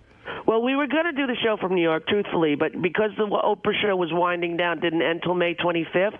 By the time that we had all of the studios to choose from, there were no studios that I wanted to work in. I'm very spoiled. I was at 30 Rock for 6 years, right? Right. And then when I did The View, it was over on the West Side. Literally, there were rats in the dressing room. Like, they would chew through things. It was really near the river, and it was not a good environment. I didn't want, like, one of those Unitel all the way on the West Side. And so of the choices, we didn't have many. And then, Oprah said, if I can give you the jet, you could go back and forth. Now, initially, Howard, we weren't going to do this kind of show. Right. I was going to do Oprah show, right? Well, thank God. Someone got a hold of Rosie. I heard the original description of the show. Right. It was some serious issues, this and that. I said, listen, 7 o'clock at night.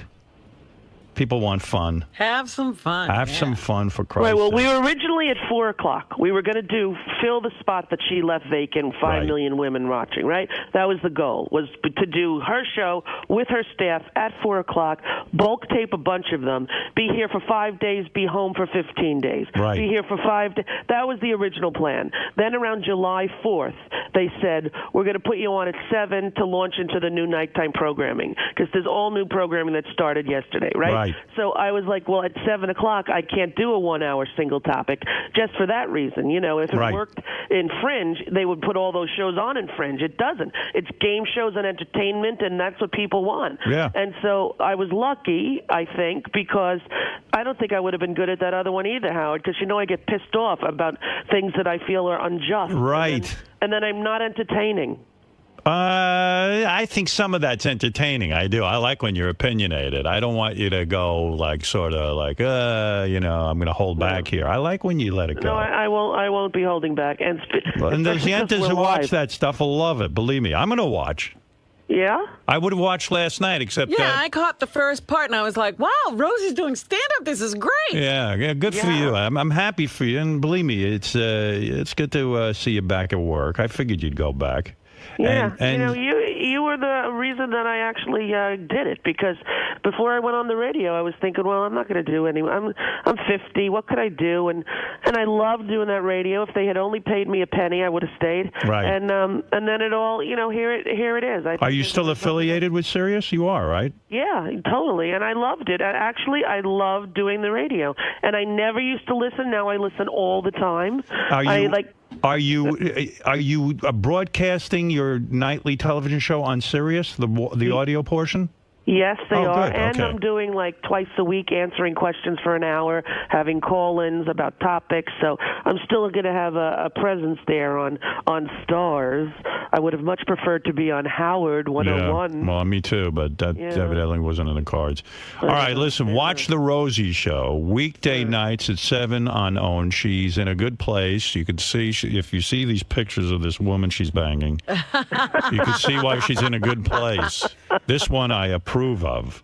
Thank you, Howard. I thought so, actually. Second date, I thought, when Howard Stern gets a look at this one, he's going to be a happy man. Oh, my God. And, I have to have her over in the summertime so she can wear a bikini. And she will, my friend. Oh, yes. And that is something, Proudly. even if you can't make it, send her over. Okay, I'll be there in a moo-moo, and All she'll right. be in a bikini, all right? Good luck with the show. All right, thanks, Howard. We'll all Thanks tune for having me. in. And have you met her parents yet? Yes, I have. You're already? Honey, we're gay women. Come on. We you- met the moves right family. along. We're getting wedding invitations printed. You'll be invited. Oh, are you getting married? I think it could be in the cards. It's legal in New York. Have you asked her? I think we've discussed it. Wow. Wow, this is moving fast. Howard, come on. I'm 49 and I'm gay. Wow. Well, You know the old joke. What is the old joke? What does a lesbian bring on a second date? A U-Haul. What does a gay man bring on a second date? What second date? Good night. I'll be at the gay yuck hut for the next 2 weeks. But if she wants her own kids, you can't get started with that again. I see already. Listen, the two are living with Kelly. Yeah. You got the one with you. You're downsizing. Yeah. It's enough But with the can kid. I tell you, for me, honey? It's enough for Can I tell you. you the truth? Yeah. To hold a newborn baby, I don't even need any antidepressants. Go to an orphanage. Hold an I'll egg, come, baby. I'll come home with 20, like Mia Farrow. Well, what medications are you on that you're so happy? Well, I'm on a very low dose now of Effexor, and What sort is of that? weaning off of it. But I'm actually, I'm in a good place. I got to say, my hormones are balanced. I've been doing my TM, mister, for about 2 years. Oh, very good. Yeah. Yes, I do my 20 morning, 20 at night, and I'm in a good place. Excellent. All right. Very good. I'm happy. All right, good to talk to you all. All right. Watch the Rosie Show weekday night, 7 o'clock on the Oprah Winfrey Network. Has Oprah mentioned me? Oh, yeah, we talk about you often. I bet you couldn't have me as a She guest. probably doesn't bring you up at all. I don't think Oprah would let me on the show as a guest. Will you come Listen. to Chicago? No. But listen Come to on, me. Howard. No. A whole hour. You and me, a whole hour. A whole hour. 1 hour, just you and me. But do you think Oprah would want that? I am sure she would.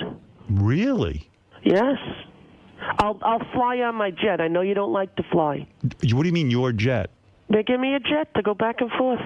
Oh, you're kidding. What a mega This is a deal. good deal. What are they paying you? Claudia getting wanded every I don't know. You're kidding. They gave you a jet. Yes, not to keep, but to use. And you can use that for carte blanche, like you decide, I need to go to New York tomorrow. Yes. Oh, my God. What are they paying you? Good money, my son. Good money. Are you getting, I'm going to guess, I haven't even thought about what you're getting. Think about it.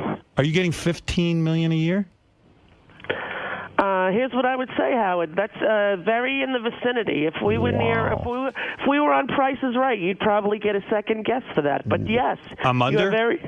You're very close to the number. Oh, my God. It's not a bad gig, honey. And they're very also, generous. And bonuses?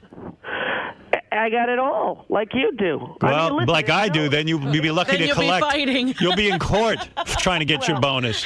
They gave me a bonus. I hit a home run. No bonus. They said I read the contract the wrong way. It wasn't you didn't hit a home run. You hit a grand slam, and they wouldn't have this Sirius XM if it wasn't for you. But it's no $100 million deal, honey. But believe me, it's going to take care of everything I need. Whoa, that's beautiful. It's a good thing. Good for and you. listen, can I tell you, if I find a Gold Star lesbian, I'm going to call in with her, all right? Yeah. Hey, where is your girlfriend? Is she there with you? She's with my daughter, taking her to school right now. Oh, boy, she really is moving She's fast. moved right into the chores and everything. Yeah. Honey, she knows what she's doing. She figured out how to work the remotes in the new house. That's why she can never leave. I'll never be able to watch TV. Next time you call in, have her at your bedside. All right, baby. And you'll leave the phone down. You won't tell her I'm on the air, and I'll listen to your lovemaking. All right. All right? That's a deal. And what are the kids calling her? Hot mommy? What are they calling her? Well, you know, it's funny how they used to call me More Mama, Yeah. right? She said, what name do you want them to call you? And she said, how about Mini Mama? I'm like, that's pretty funny. But it's cute because, like, my daughter, she drives my daughter to school, Chelsea, and Chelsea brought her into the school, and everybody's like, who's this? And she said, it's my stepmom, right? Which was really touching and beautiful. And it's good. It's all good. She's really lovely. And we will all have dinner, I swear to God, and we'll make it work. You will not go to the Hamptons every weekend. Right. You will meet me in the city. No, I'm looking forward to it. And I'm looking forward to taking... Thank you. And I'm looking forward to a private jet ride. Honey, you say you're in. I'm flying you. We're doing it. And you're not catching any gay vibe from Oprah. You still claim she's straight.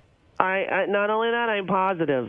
Positive. I'm telling you, I'm 100% positive. All right. That's all right. 100%. You know, but your gaydar can be off. We've just learned that. Then again, No, you don't know. the woman Rosie- I'm sleeping with, I did not think was gay either. Rosie No, but hit on Oprah. That's right. And she wanted to find... I asked her to do it. Oh, God, Howard. Hey, by the now way... you'll never be on the show. Shut the hell up. Here's something we can talk about sometime when we get together. All right. So I was invited to a party at someone's house. Uh-huh. I walk in, they say, Barbara Streisand wants to talk to you. Oh, my Lord. When was this?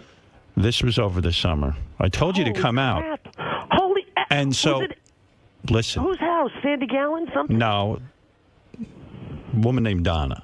Okay. I go over there, and they say, Barbara, out of everyone here, wants to speak with you. Yeah. I walk over. Yeah. And we entered it up for about an hour and a half. I'm telling you, honey.